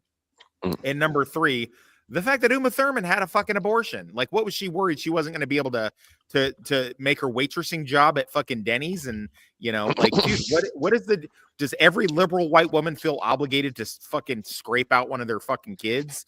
You know, is that a fucking thing? Like, just like you guys get a merit badge for each fucking kid you murdered? Because, you know, when I shot kids in Iraq, people were not fucking cool with it. But I mean, I guess if I was a liberal white woman and it was one of my kids, I guess it would be totally Gucci. Well, yeah, but they were brown kids, so racist. Right. Good point. Yeah. Good point. Yeah, well.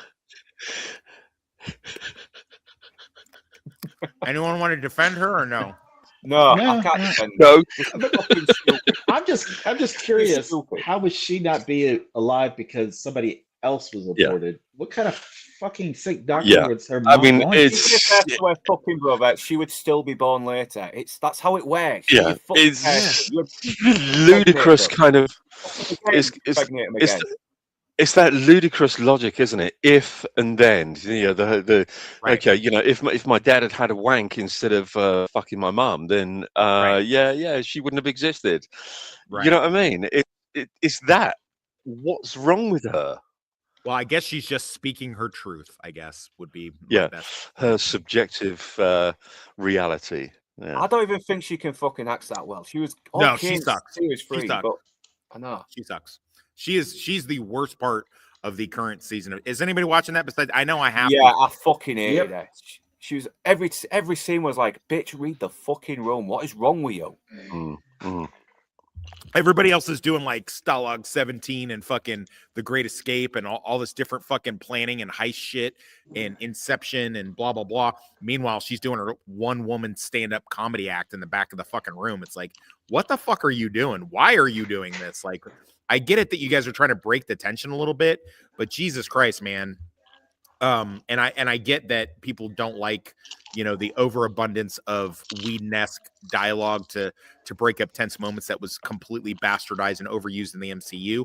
But for fuck's sakes, man, she is dragging that show down, and they've got a lot of unlikable kids on that show. I mean, I guess I can't say kids since they're all fucking ready to get their AARP cards at this time because they're so fucking old. By the way, Jesus Christ, showrunners, you could have easily just fucking time skipped a few years. It would have hurt the narrative not at all. For anyone who doesn't know, the current season is supposed to be 1987, which means since the show began in late 1983, only 4 years should have elapsed. Meanwhile, you know, half of these kids look like you know, they can easily, you know, 10 bar at the local towny pub. Like it's crazy. They're all just fucking adult. I mean, it's like watch. I mean, you might as well just go. I mean, I guess it is an homage to 80s stuff. And in the 80s, we always had these adult actors playing fucking teenagers. But Jesus Christ, man. Yeah. How are you doing, fellow kids? Hey, fellow kids, how are you? I think Sadie Sink had a kid in the meantime. Yeah, fucking. I think it was the other one. 11. What is her name? The British one. Millie Bobby Brown. Millie Bobby Brown. By the way, credit where credit's due. I think Millie Bobby Brown does a pretty good American accent. I think she does a good American accent. Oh yeah, I did not know she was fucking British. I did not know until she started. Until I saw interviews with her. Until recently, or just now? No, until I started seeing interviews with her. I think Sadie Sink is British in real life. Is she? No, I don't think she is. Oh, they've got a few on there that are actually British, but See, it's weird. There's a weird kind of, people talking about how hot they are and stuff, and I'm like, yeah, I don't know. I was nearly 30 when I first saw that fucking show as well, and it's like, nah. Yeah, I They can't weren't really. teenagers yet. Yeah, I can't really get behind that. So, yeah, you're a retard. Your mom definitely should have fucking swallowed. More awesome. By the way, it's the anniversary. Do you guys recognize this picture? Oh yeah. Yeah, wasn't he some kind of child abuser and the dad killed him? That's right. That's right. Yep. The karate instructor kidnapped this guy's kid and then molested him over the course of several days. Then the cops were bringing him back through a Florida airport, and the dad was hanging out by the phone kiosk and blew his fucking brains out on live TV. Good lad. Fucking shit, man. Good 40 lad. years ago. 40 years ago. Wow. He'd never get away with that. But I just want to say, fuck, and all he did was get probation. Yeah. So I say, God fucking bless him. kudos Yeah. to you. This is what needs to happen. Every God bless the he justice system. He saved the fucking taxpayers some money, though. He did. Hell yeah. Every single child molester in the world needs to get their brains blown out on fucking public TV. Like, seriously, like there's no solution to that. And I just want to say, if I might, if by chance some potential sex offender happens to come across my stream at some point, I just want you to know that although I'm a Catholic and a Christian, and I believe that suicide is definitely a coward's way out, I will tell you guys this.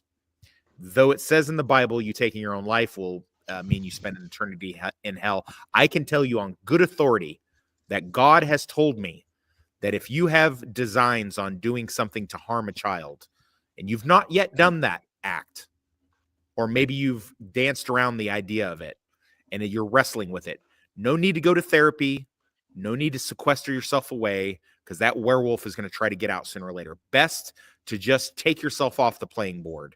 Just go ahead and do what God should have done to you, because you are a test, a blight on mankind. And if you do remove yourself from this earth, I believe you will be rewarded and you will go to heaven. I believe St. Peter will be up there waiting, and he'll give you a clap on the back and say, hey, you know what? You knew you had bad wiring in your brain, and you went ahead and took yourself out of the field before you harmed a child. Good on you. You can go ahead and rest here with us, because you never mess with a kid. And if you have done something that horrible, maybe you'll get some, but you do decide to get rid of yourself. Maybe you'll get a certain amount of time in purgatory. I'm a big believer in that. So I've said this many, many times. I said this when I was a guard, and I've said this while I was a prisoner. Listen, if you think of harming a child, please just go ahead and remove yourself, and because you're no good to anybody. There's no rehabilitation for you. That's a monster. And that goes for all those love, and that goes for all of those Catholic priests as well. Yeah. No, for sure. anyone who really does this shit. And I'll add to it. There will be an express elevator to heaven if you get a suicide vest, clack off in a room full of them. I would gladly spend my eternity in the fiery pits of hell listening to Taylor Swift for all eternity if God would just allow me to get as many pedophiles in a room as I possibly could and do whatever it is that I feel like I should do to them. Just for one day. I would be okay with that. I would be like, yep, I'll take the consequences for that. But as an atheist, would I be embraced as well if I was to off a few of them? Absolutely, you would. Absolutely, you would. Yeah, you didn't believe in me, but you did my will. So yeah. Well, thank God I'm an atheist anyway. Anywho, so we talked about Landman. We talked about Mayor of Kingstown. We talked about most of the current topics. Has anybody got any? It is now December 5th. Or it's December 4th. Excuse me. I'm jumping ahead of time. It's December 4th. And we've got less than a month left in 2025. Is there anybody that can give me anything that was worth watching in 2025 that maybe I've skipped, maybe it's circled past me, some sort of way that me and the viewing audience could or should take a look at coming out that has come out in 2025? Formula One. What is it? Formula One. I know you was very skeptical about seeing it, but do watch it, man. It is actually fucking good. It's old school Jerry Bruckheimer, the type of movie we've been missing for a long time. Say the title again. What is it? Formula One or F1. Oh, Formula. Oh, F1. Oh, F1. Okay. Yeah. No, I have not watched it, but you know what? I've heard nothing of good stuff. I will definitely. Can you give us a little rundown on Formula One real quick for the viewing audience? It's basically about a burnt out fucking Formula One racer who's given the chance to redeem himself, but he's kind of going up against this young hotshot, and you know they kind of got to work together. But the young one's very arrogant, but the old guy's kind of a bit of a dick, but he still sort of knows what he's doing. So it's very it's a very chalk and cheese, but sort of like older generation versus the newer generation kind of thing, but they somehow find some kind of like mutual respect later on. It's very uplifting. It's very cheesy. It's got some good little cheesy lines about you got to keep your head down and let the drive and do all the driving. Some bullshit like that. It's been a while since I watched it, but I remember coming across.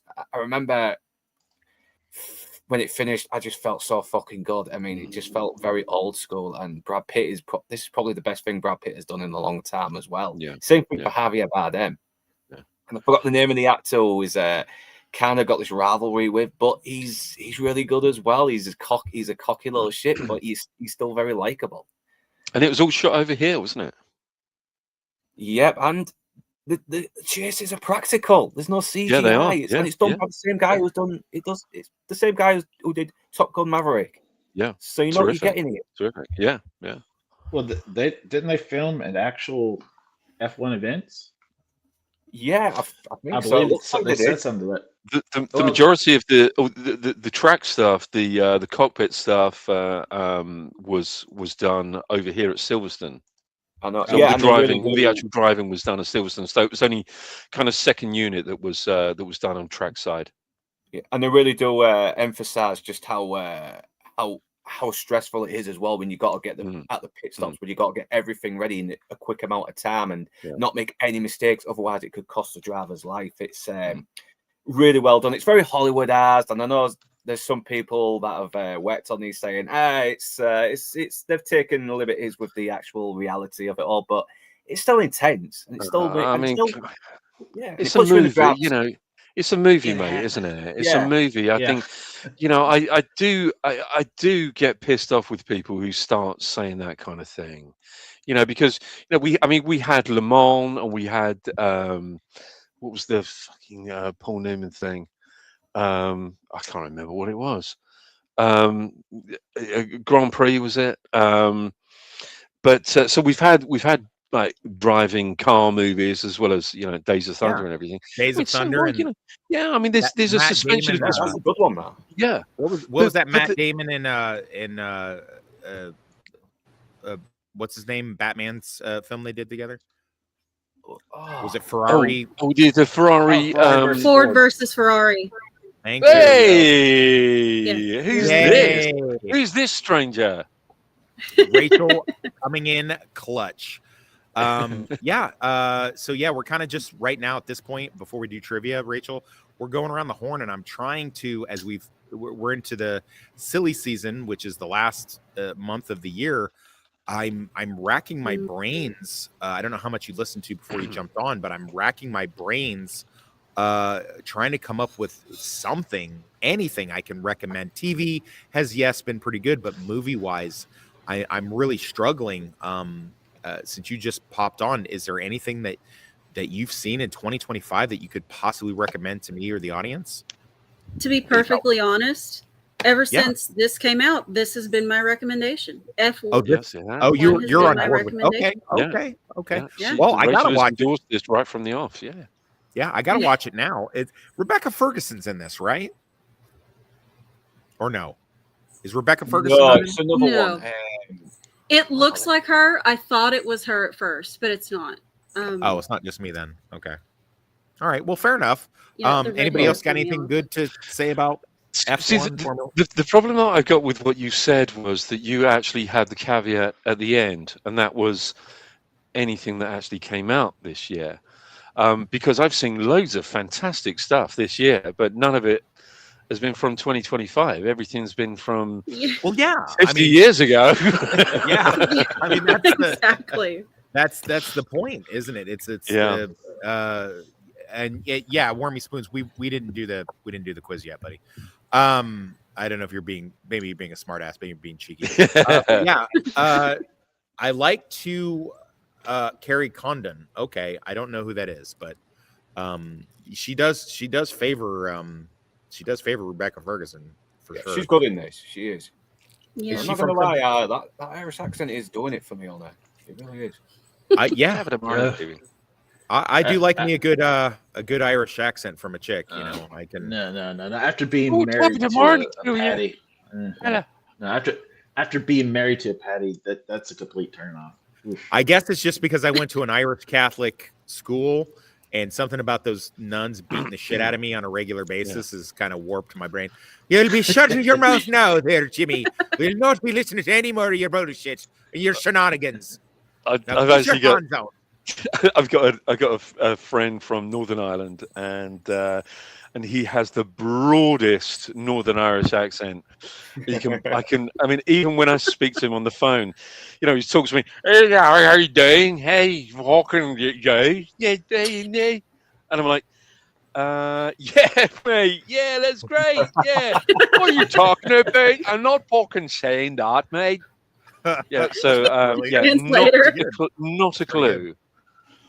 I've always told people the key to a good Irish accent is just to kind of sound like you're out of breath. That's how my grandfather sounded. Ashley, get out there, hold the lawnmower, and mow your lawn.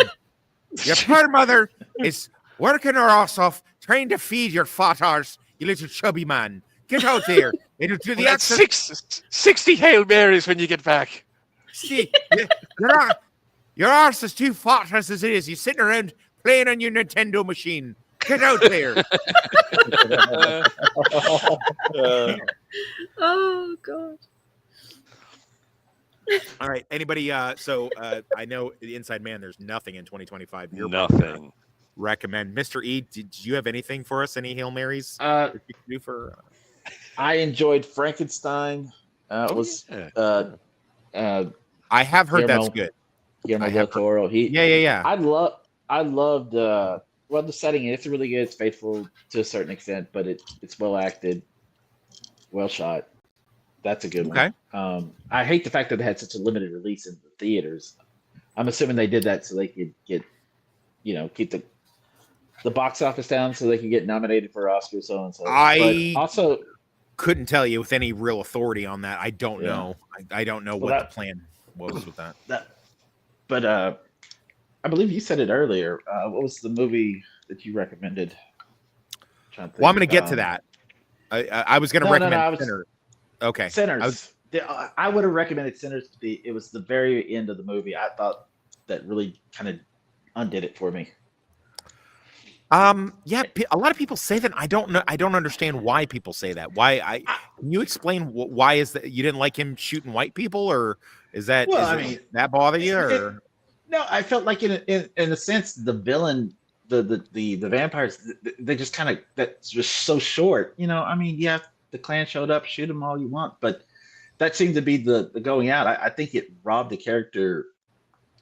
He was brilliant through all. Hard. He's laser focused, and then at the end, it's just all about it's just white people shooting gallery. But I felt like the way he killed the van, it just felt real rushed. Just like, okay, we got to make sure we get the Klan part in here, so we're gonna shorten the demon hunting, so to speak, killing the vampires. It just felt like a cheap victory.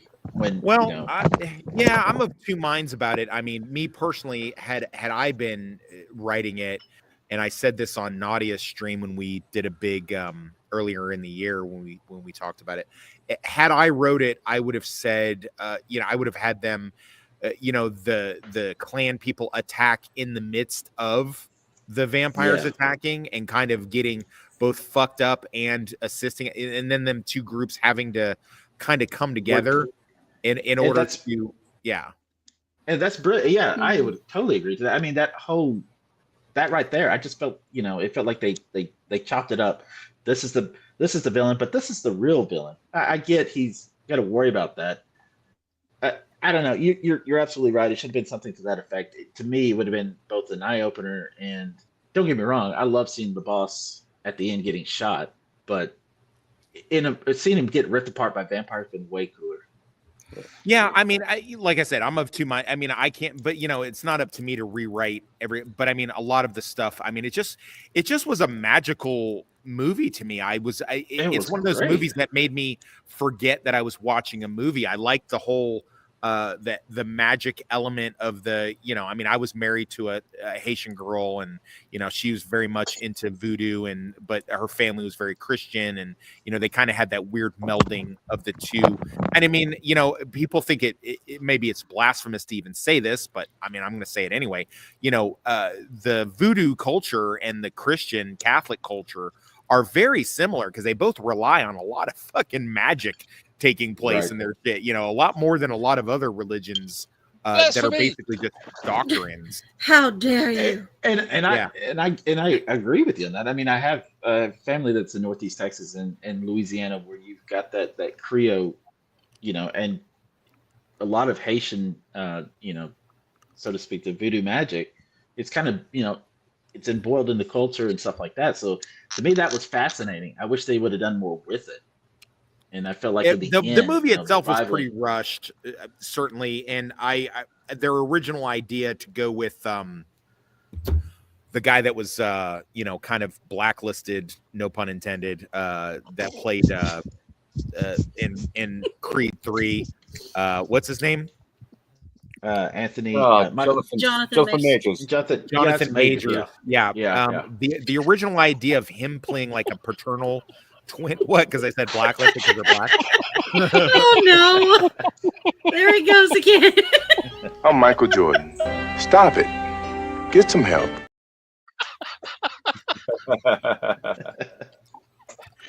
But I would have preferred that. I don't think that Michael B. Jordan did a bad thing playing, the twins. I thought it was okay, but Jonathan Majors, I think, could have really made that role his own. Yeah. As far as I agree with you. But I get why. I mean, when a woman puts false abuse allegations, your life has to be ruined. So again, leading us back, see what I did there, leading us back into the original topic of our at the beginning. By the way, Rachel, why can't you women take accountability for anything? What's the fucking problem? We're allergic to it. I see. Okay. We'll die. We'll literally Rachel die. Rachel is the exception. Rachel is the exception. She, her brain actually functions on a completely different level to some of these people. So, she is the real exception here. Okay. All right. Well, fair enough. All right, guys. I think that that Rachel in particular, among all of the YouTubers that I think we see, I think she is probably the most level-headed of all of them. Oh, it was awesome you getting in a cat fight with Jen when we talked about the fucking DoorDash. She's a tigress. You're a tigress. Rachel was one comment away from like, hold my jewelry. Oh, hell nah, bitch. You finna get it. And you notice no guys try to intervene. Oh yeah, we were all just sitting on the back. We were all just sitting aside, eating popcorn and being like, "Oh, okay, this is hot. This is hot." Yeah, let them fight. She is a tigress, I tell you. Well, ladies and gentlemen, I guess we have exhausted most of our topics, so I guess we all know what that means, don't we? Yeah. Okay. I guess I should have had this ready as opposed to just talking shit, but oh well. It is trivia time, and we're gonna do a little bit of trivia here on the as we do. And I've got an interesting topic for you guys today. So this game will be Christmas related, as we do, and it'll all have to do with Christmas themed movies. Ooh, now, I'm fucked. I am going to break you into teams. Yes. Okay. Would you like to be in teams or would you like to be individuals? Okay, just quickly, who doesn't want to be with me? I learned my lesson. I'm not going to complain. I remember when I used to like you, Rachel. Would you guys rather do teams 2-on-2, or would you rather go every man or woman for themselves? Well, I'm going to go with Mr. E. If anyone's going to choose a team, I'm going with Mr. E. I'm the last person y'all need to Look at Northern. Look at Northern being last picked for kickball. That's sad. I redeem myself. You're gonna eat your fucking words. Are you? You are. I've been sad, man. Okay. We'll see.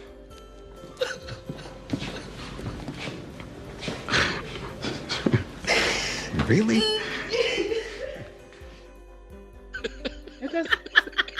It doesn't matter what team Mr. Northern English is on. He's on everybody's team. Yeah. Are we?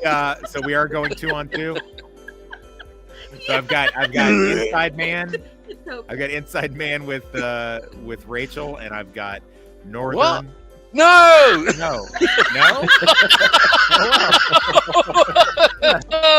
She doesn't want to be with me. Son of a bitch must pay. She doesn't want to be with me.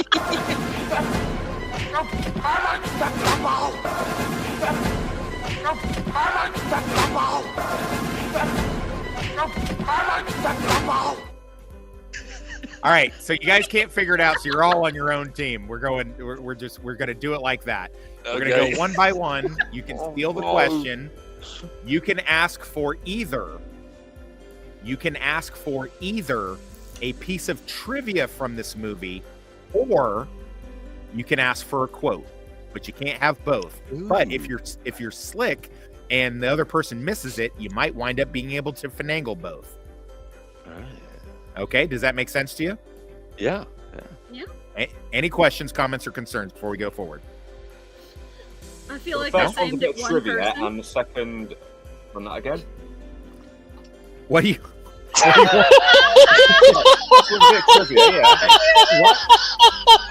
I'll be right back. Don't give me a second. I don't. How? Well, we haven't even started yet, man. Oh, bless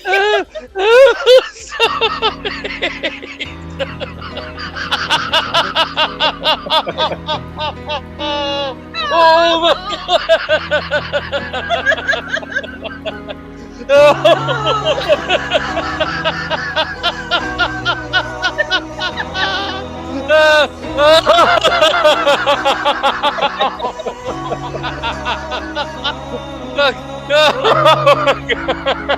Can't breathe. Oh boy. Okay. You know, so we're gonna. You know what? I'm gonna have to mute myself. Hold on a second. I'm gonna team you guys up. Okay, Rachel, you and Northern, inside man and mystery. Okay. Okay, that's what we're that's the way we're doing it. Okay, so team 1 and team 2. It's easy. Right. You can ask for a piece of trivia for this movie, or you can ask for a quote. But you can't have both. But if you wind up missing it, you may wind up getting both. You can ask a piece of trivia or a quote. Okay? All right. Back. So, team 1 consisting of Inside Man and Mr. E. All right? Do you want a quote or do you want a piece of trivia for this Christmas movie? Should we consult with this? I mean, what do you want? I mean, I'm fine with going with whatever you want. Let's go trivia. You want a piece of trivia? Okay. Okay. Michael Keaton co-wrote 2 of the songs for the soundtrack for this film. Wow. Oh boy. Wow. Michael Keaton co-wrote 2 of the songs for the soundtrack to the. And keep in mind, the theme is Christmas films. They're Christmas films. Wow. I think is it A Nightmare Before Christmas? It is not. It is not. All right. Team 2, consisting of Northern English Bastard and Rachel. Michael Keaton co-wrote 2 of the songs in the soundtrack. But now, because it's your turn, you can also ask for a quote if you would like. Actually, I thought I knew this answer, but in case you think it's not Jack Frost, so Rebel Rose. Any idea? That's what I was thinking too. So yeah, we'll take a quote. Or no, we won't. The quote is, "My balls are freezing. I never thought I'd say that with a smile on my face."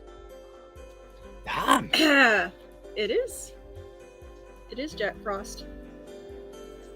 Is that your final answer? Yeah. We'll go with it. It is Jack Frost. So it was. Good job. Yeah. Good call. All right. For the next one, do you want a quote or do you want a piece of trivia? Do you want a quote or a piece of trivia from the film? Quote. Oh, it's not us, is it? No, it should be them, shouldn't it? It is them. They get the question. Oh, they get the question. Team 2, it is you. It is you, Team 2. So, do you want a piece of trivia or do you want a quote? Yeah, do the trivia. Well, you want the trivia? Yeah. You guys agree? Okay, here's the trivia. Yes. The movie protagonist, I know I misspelled it. Thank God Jen's not here to bust my balls about that. Watches on videotape is not a real movie, but footage specially created. It was called Angels with Filthy Souls. Home Alone. Oh, fucking hell. I Was knew he right? that. I knew that. All right, you guys are 2 for 2, and you're in the lead for your next film. Do you want a quote or do you want a piece of trivia? I think. Should we go for It's not your turn. It's not your turn inside. Excuse Oh, me. sorry. Oh, sorry. I thought it threw over to us. Sorry, because you got our last question. Okay. So we got We'll quote. take it. We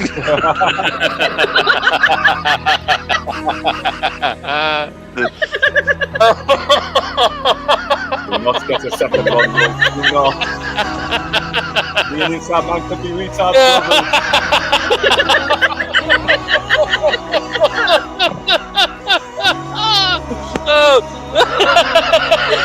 He's looking at us thinking, you call me a retard, motherfucker? The way he looks back. Oh, okay. wait. Oh, just let me mute myself for a second.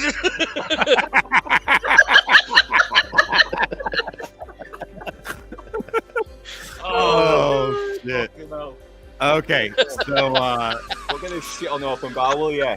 Yeah, fuck you, open bar. You don't have this kind of fun. Team 2, do you guys want trivia or do you want a quote? Let's should we go for a quote? Yeah. Sounds You good. want to go with a quote? Yep. We're going with a quote. Okay. Come out to the coast. We'll get together. Have a few laughs. Yeah, Die Hard. Yeah, Die something's Hard. wrong. Oh, It is, in fact, that's not a Christmas film. Yes, it is. Yes, it is. It's 100% Oh, I got a Christmas. machine gun. It's Christmas. Oh, ho, ho. I have a machine gun. Exactly right.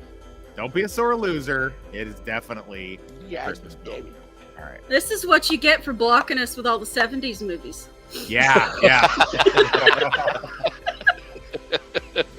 All right, Team 2, you're fucking killing it, guys. You're doing great. Yeah, look at fucking Luke wanting to redeem himself. So yeah, do you want a quote or do you want a piece of trivia from this next movie? I'll go quote if you want to, Rebel. Yeah. We're doing a Quote quote right again. now. Hang on. They're getting full control of the entire game. Well, they keep getting them right. Well, you Say got yours what? right, you know? You get it wrong, you'll get control again. Don't worry. Yeah, all they got to do is get one wrong. I It'll don't know. happen eventually. Yeah, well, my kryptonite's Christmas movies. Well. Isn't Jarhead a Christmas movie, or is it just a standard gay movie? Both. It could be both. It's a crayon commercial. There's your quote. Oh, good for you. Good for you. She's quick. Nice. Nice. I'm hoping I'm right on this one. Rebel, is it Elf? It is. Yeah, I thought so. It is Elf. It is indeed. I actually forgot about it until you reminded me. All right, let's throw the other team a bone here, because in the interest of Christmas spirit, even though he totally decimated everybody a month ago with his fucking old Italian bullshit movies, let's give the next one. Team 1, do you guys want a quote, or do you want a piece of trivia? I want a quote, I think. Let's go with quote then. Mr. E, what do you think? You want a quote or a piece of trivia? Quote. Let's quote it. Is that what you want to do? Okay. Yes, we do. All right. Let's see here. Boys, I don't want to speak ill of your mother on Christmas, but she's nothing but a common street whore.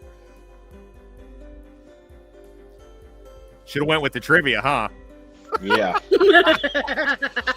Hold on. I was about to say Dad. This isn't National Lampoon's Christmas Vacation, is it? It is not. It is not It that. is not, no. I'm so sorry. It is not. Is it? It's Wonderful Life. No, you don't get to keep guessing. You don't get to keep guessing. It's a Wonderful No. Life. No, it's stop. Miracle on 34th Street. Charlie Brown's Christmas.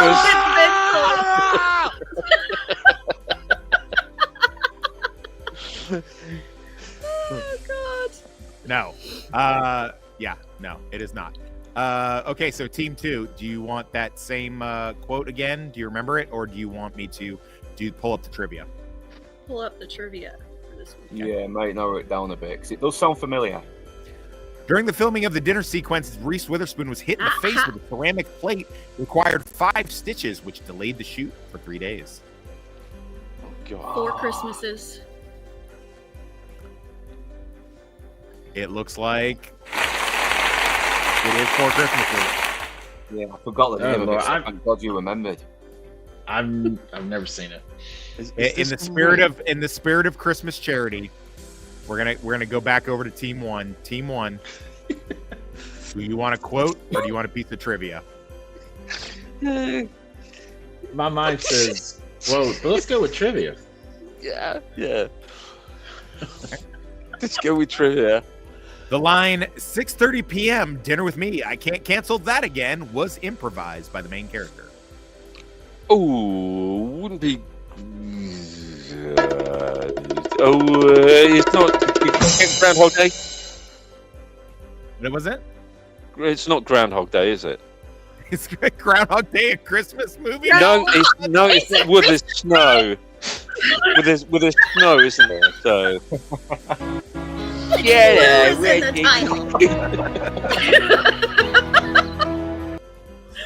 Jesus I Christ. don't know when Groundhog Day is. I'm English. It's not Christmas. February 2nd. You're a couple months too early, big guy. Okay, Team 2, do you want to try to steal it? I might know this. Yes. Is it the Grinch? How the Grinch Stole It's Christmas? How the Grinch Stole Christmas. Yeah.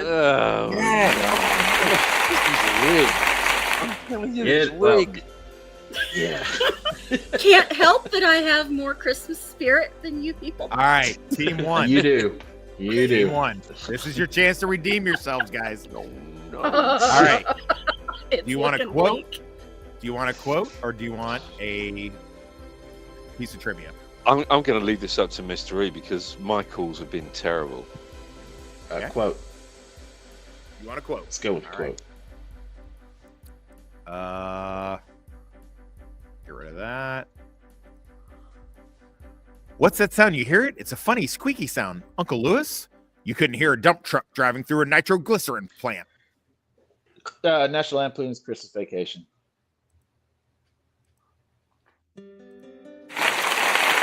Hey! There you are. I'll go along with that. Board. I see Yay! one. This one's about a dysfunctional family.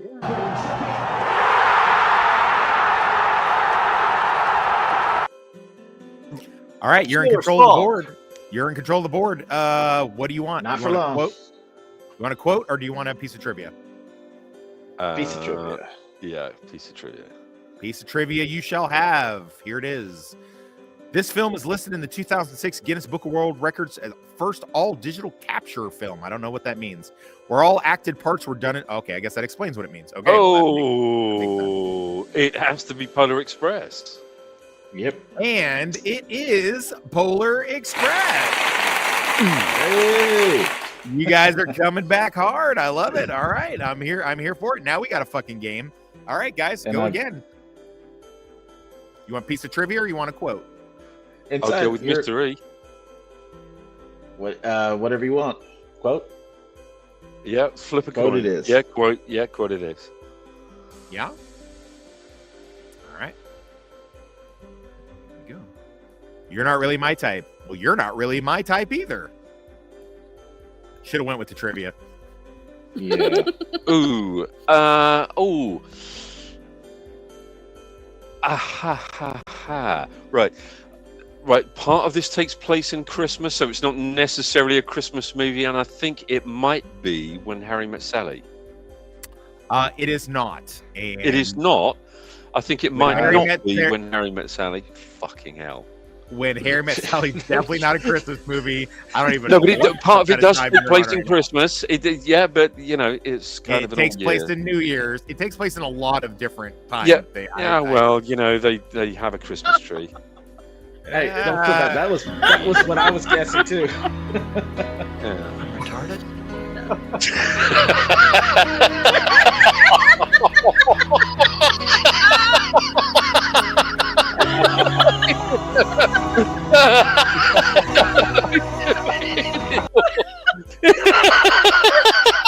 Establish what is a Christmas movie for those of us I that mean, don't know. like, well, you know, part of Platoon takes place during Christmas, I believe. I don't believe it's that, but you know, that might be a quote. That might be a quote. It doesn't happen to be Jawhead, does it? No offense, Mr. E. I'm not saying He's putting you can hear him putting a sock in his fucking mouth to contain his laughter. Team 2, I'm assuming you guys want trivia, right? Yes. Yeah. Narrow it down a bit. All right. Filmed on location in London in order to avoid crowds interrupting filming, many scenes started filming around 2 a.m. I might be wrong. Rebel Rose, is it Love Actually? I can't Yeah. think. Yeah. I think it is. It sounds very Love Actually like. We'll go with that. It's No. Last Christmas, so you're wrong. And Yay. you lose a point. You are incorrect. Yeah. Do you want to pass it over to us? Yeah, I've not Yeah. seen that one, so. Yeah, I would say it's Last Christmas. Oh, now you know. That was one hell of No, you're not. Eyebrow. Yeah, no, you're not. No, you're not. Stop. Okay. I'm gonna mute with, myself again. Oh boy. Mr. E, gonna have to rely on you, buddy. Team 1, you want a quote, or do you want a piece of trivia? Well, let's go with trivia since I say quote the last. Okay. Oh, good. Oh, shit. In the closing credits, Frank trying to get the audience in the movie theater to participate was entirely ad-libbed. What? In the closing credits of this Christmas film, Frank, trying to get the audience in the movie theater to participate, was entirely ad-libbed.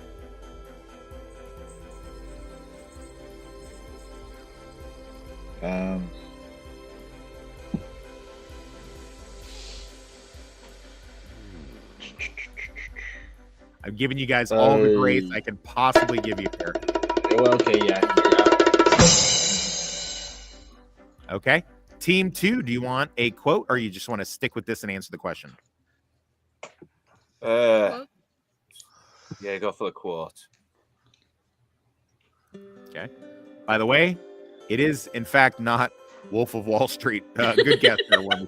Well, it's not in that movie. It's a Christmas movie, isn't it? Yeah. So the quote is this: "That bitch hit me with a toaster."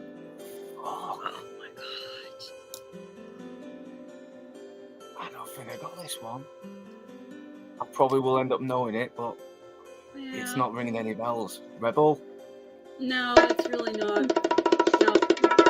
Did we steal it? Team 1, I'm going to redirect it back to you after you guys got that quote. That bitch hit me with a toaster. Do you think that you might be able to steal it? Scrooged. It is Scrooge. Yes. Fantastic. I really hope you guys are keeping Brilliant. score because I Yeah. am not keeping score. I So, got it. I got it. Okay. Inside Man, Mr. E, Team 1. You want a quote or do you want a piece of trivia from the Christmas film? Should we have a quote? Yeah, let's try a quote. Let's try a quote. Try a quote is what these guys want to do. Okay. What did one shepherd say to the other shepherd? Let's get the flock out of here. Oh boy. That's why I hate Christmas movies. Oh. It's that no, That it's one not. film? No, That one no. film with the guy in it? It's that one film with the guy and the sheep and the shit. It's not it's not It's a Wonderful Life. It's God, you're gonna kick yourselves.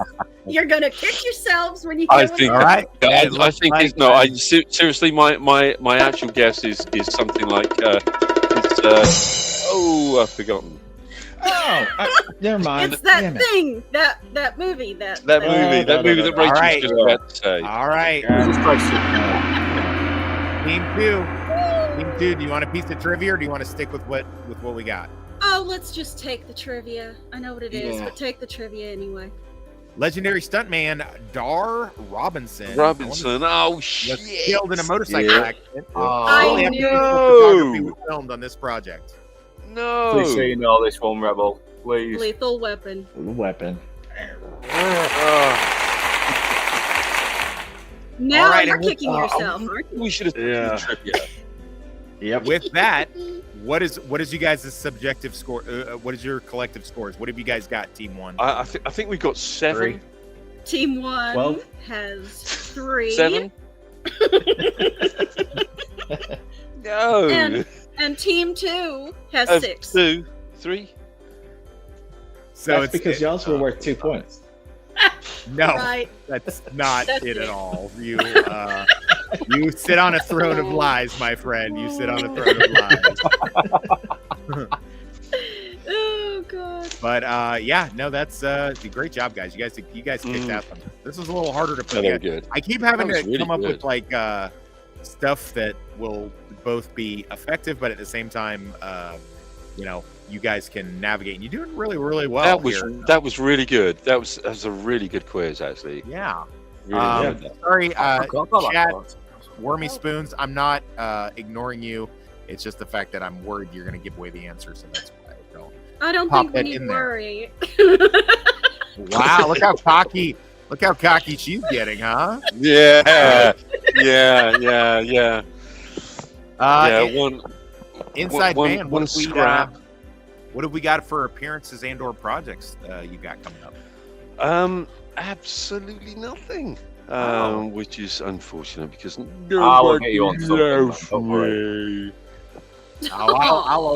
I'll always have you on Inside Man. Oh, bless your heart. Bless you. Thank you. Mr. E, how about you? Projects or appearances coming up? Just doing my guest appearances right now. Okay. You guest appearing on anything cool we might want to know about? Oh, other than Buffy, of course.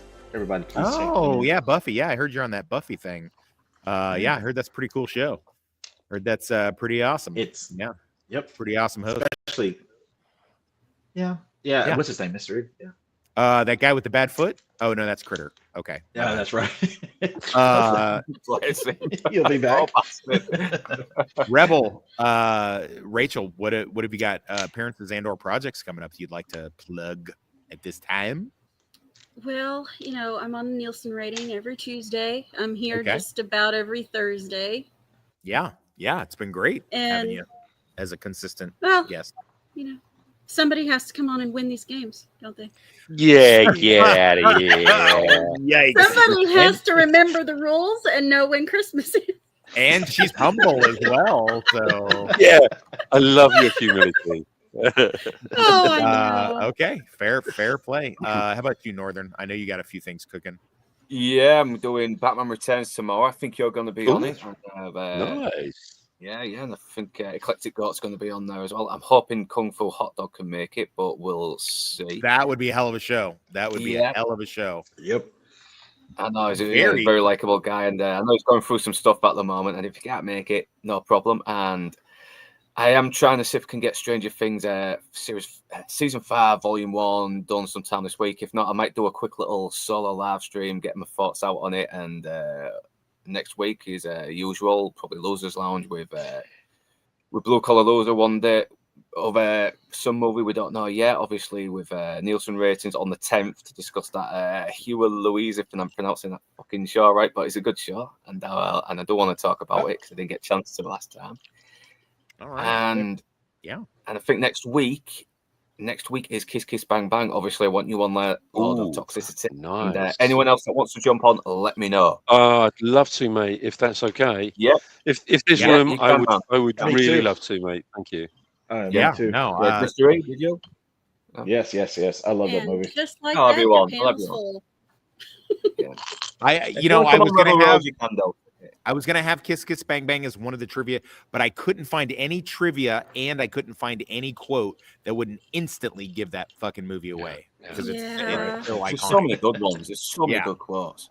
Yeah, no, it's awesome. But yeah, for me, again, I'm gonna try super duper hard to get on Nadia's stream tomorrow night, but it's probably not gonna happen. I'll be in the chat. I feel really bad about that because I started this journey with her. She was nice enough to let me on, and unfortunately, just Friday nights have become, running the bar here at the hotel has just become. There's literally nobody else that can do it. So, and I do like me some tips as far as that goes. So, unfortunately, I'm gonna try super duper hard, but if it's any kind of busy, I got to give my attention. But as far as Batman Returns, hell yeah. I have not seen that movie in so long. I'm super duper excited to revisit it. I told the girlfriend we had to watch it tonight. I watched Grinch with her yesterday, and I'm not apparently they are efforting here at the hotel to get a Grinch costume and have me run around the hotel playing the Grinch. If that happens, I will have someone video it, and I will be posting it up on my channel. So, look forward to that if they can get it. So, that should be. I went through all this trouble to lose my beer belly, and now I actually need to put a pillow in there or something. So, we will have Buffy Angel Buffyverse retrospective this weekend, and I'm going to try super hard to get now that I'm feeling better, my MCU retrospective done probably Saturday if my crew is willing to do that. Even if they aren't, I probably can knock something out. I'm going to do a solo vid here as soon as we're done with this. That's just going to be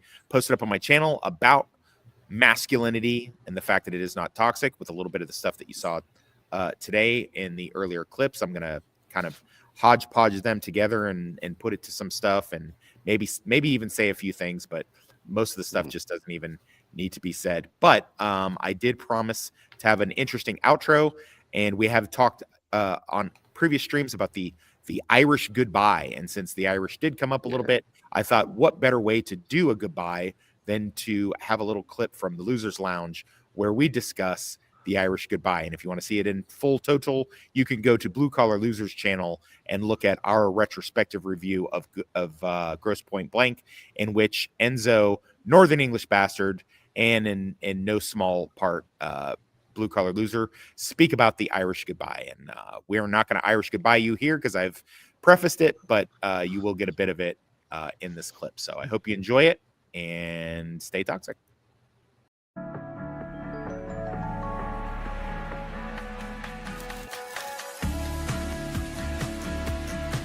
The Irish goodbye. Yeah, good call. That's nice. Exactly. I love Irish goodbye out of here because, like, it's like I already said hello to everyone when I fucking showed up.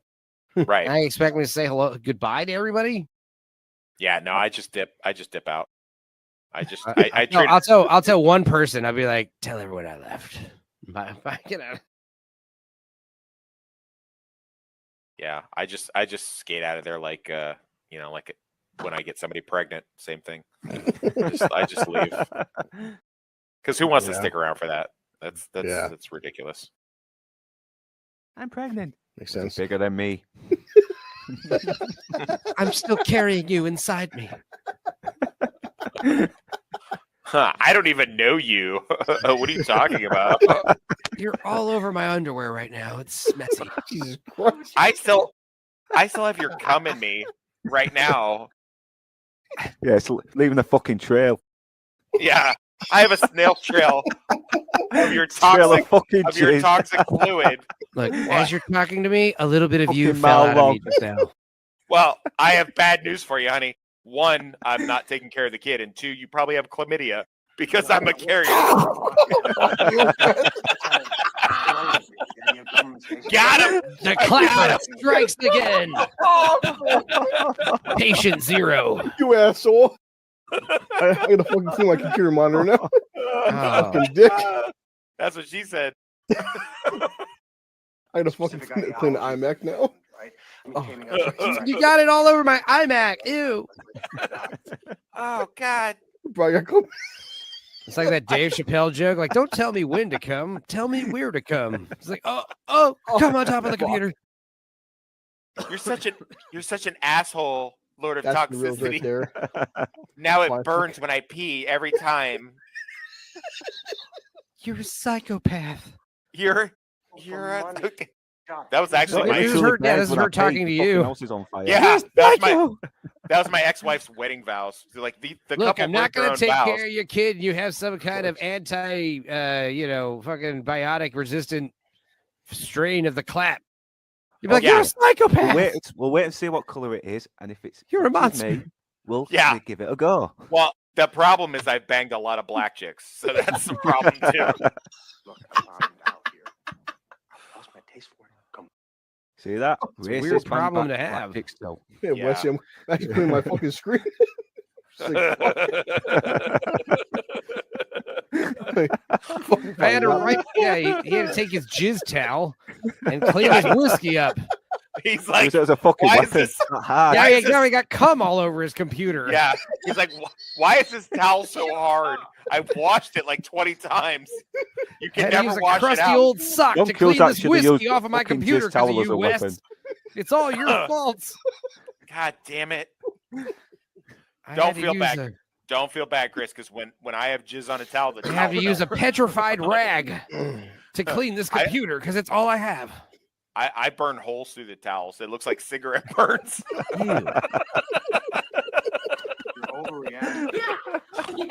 Is your pillow all yellow too? My towels are absorbent. This is why you never be on open bar. I love that Trevor Moore video. Yeah, there goes my open bar. Yeah, Trevor Moore.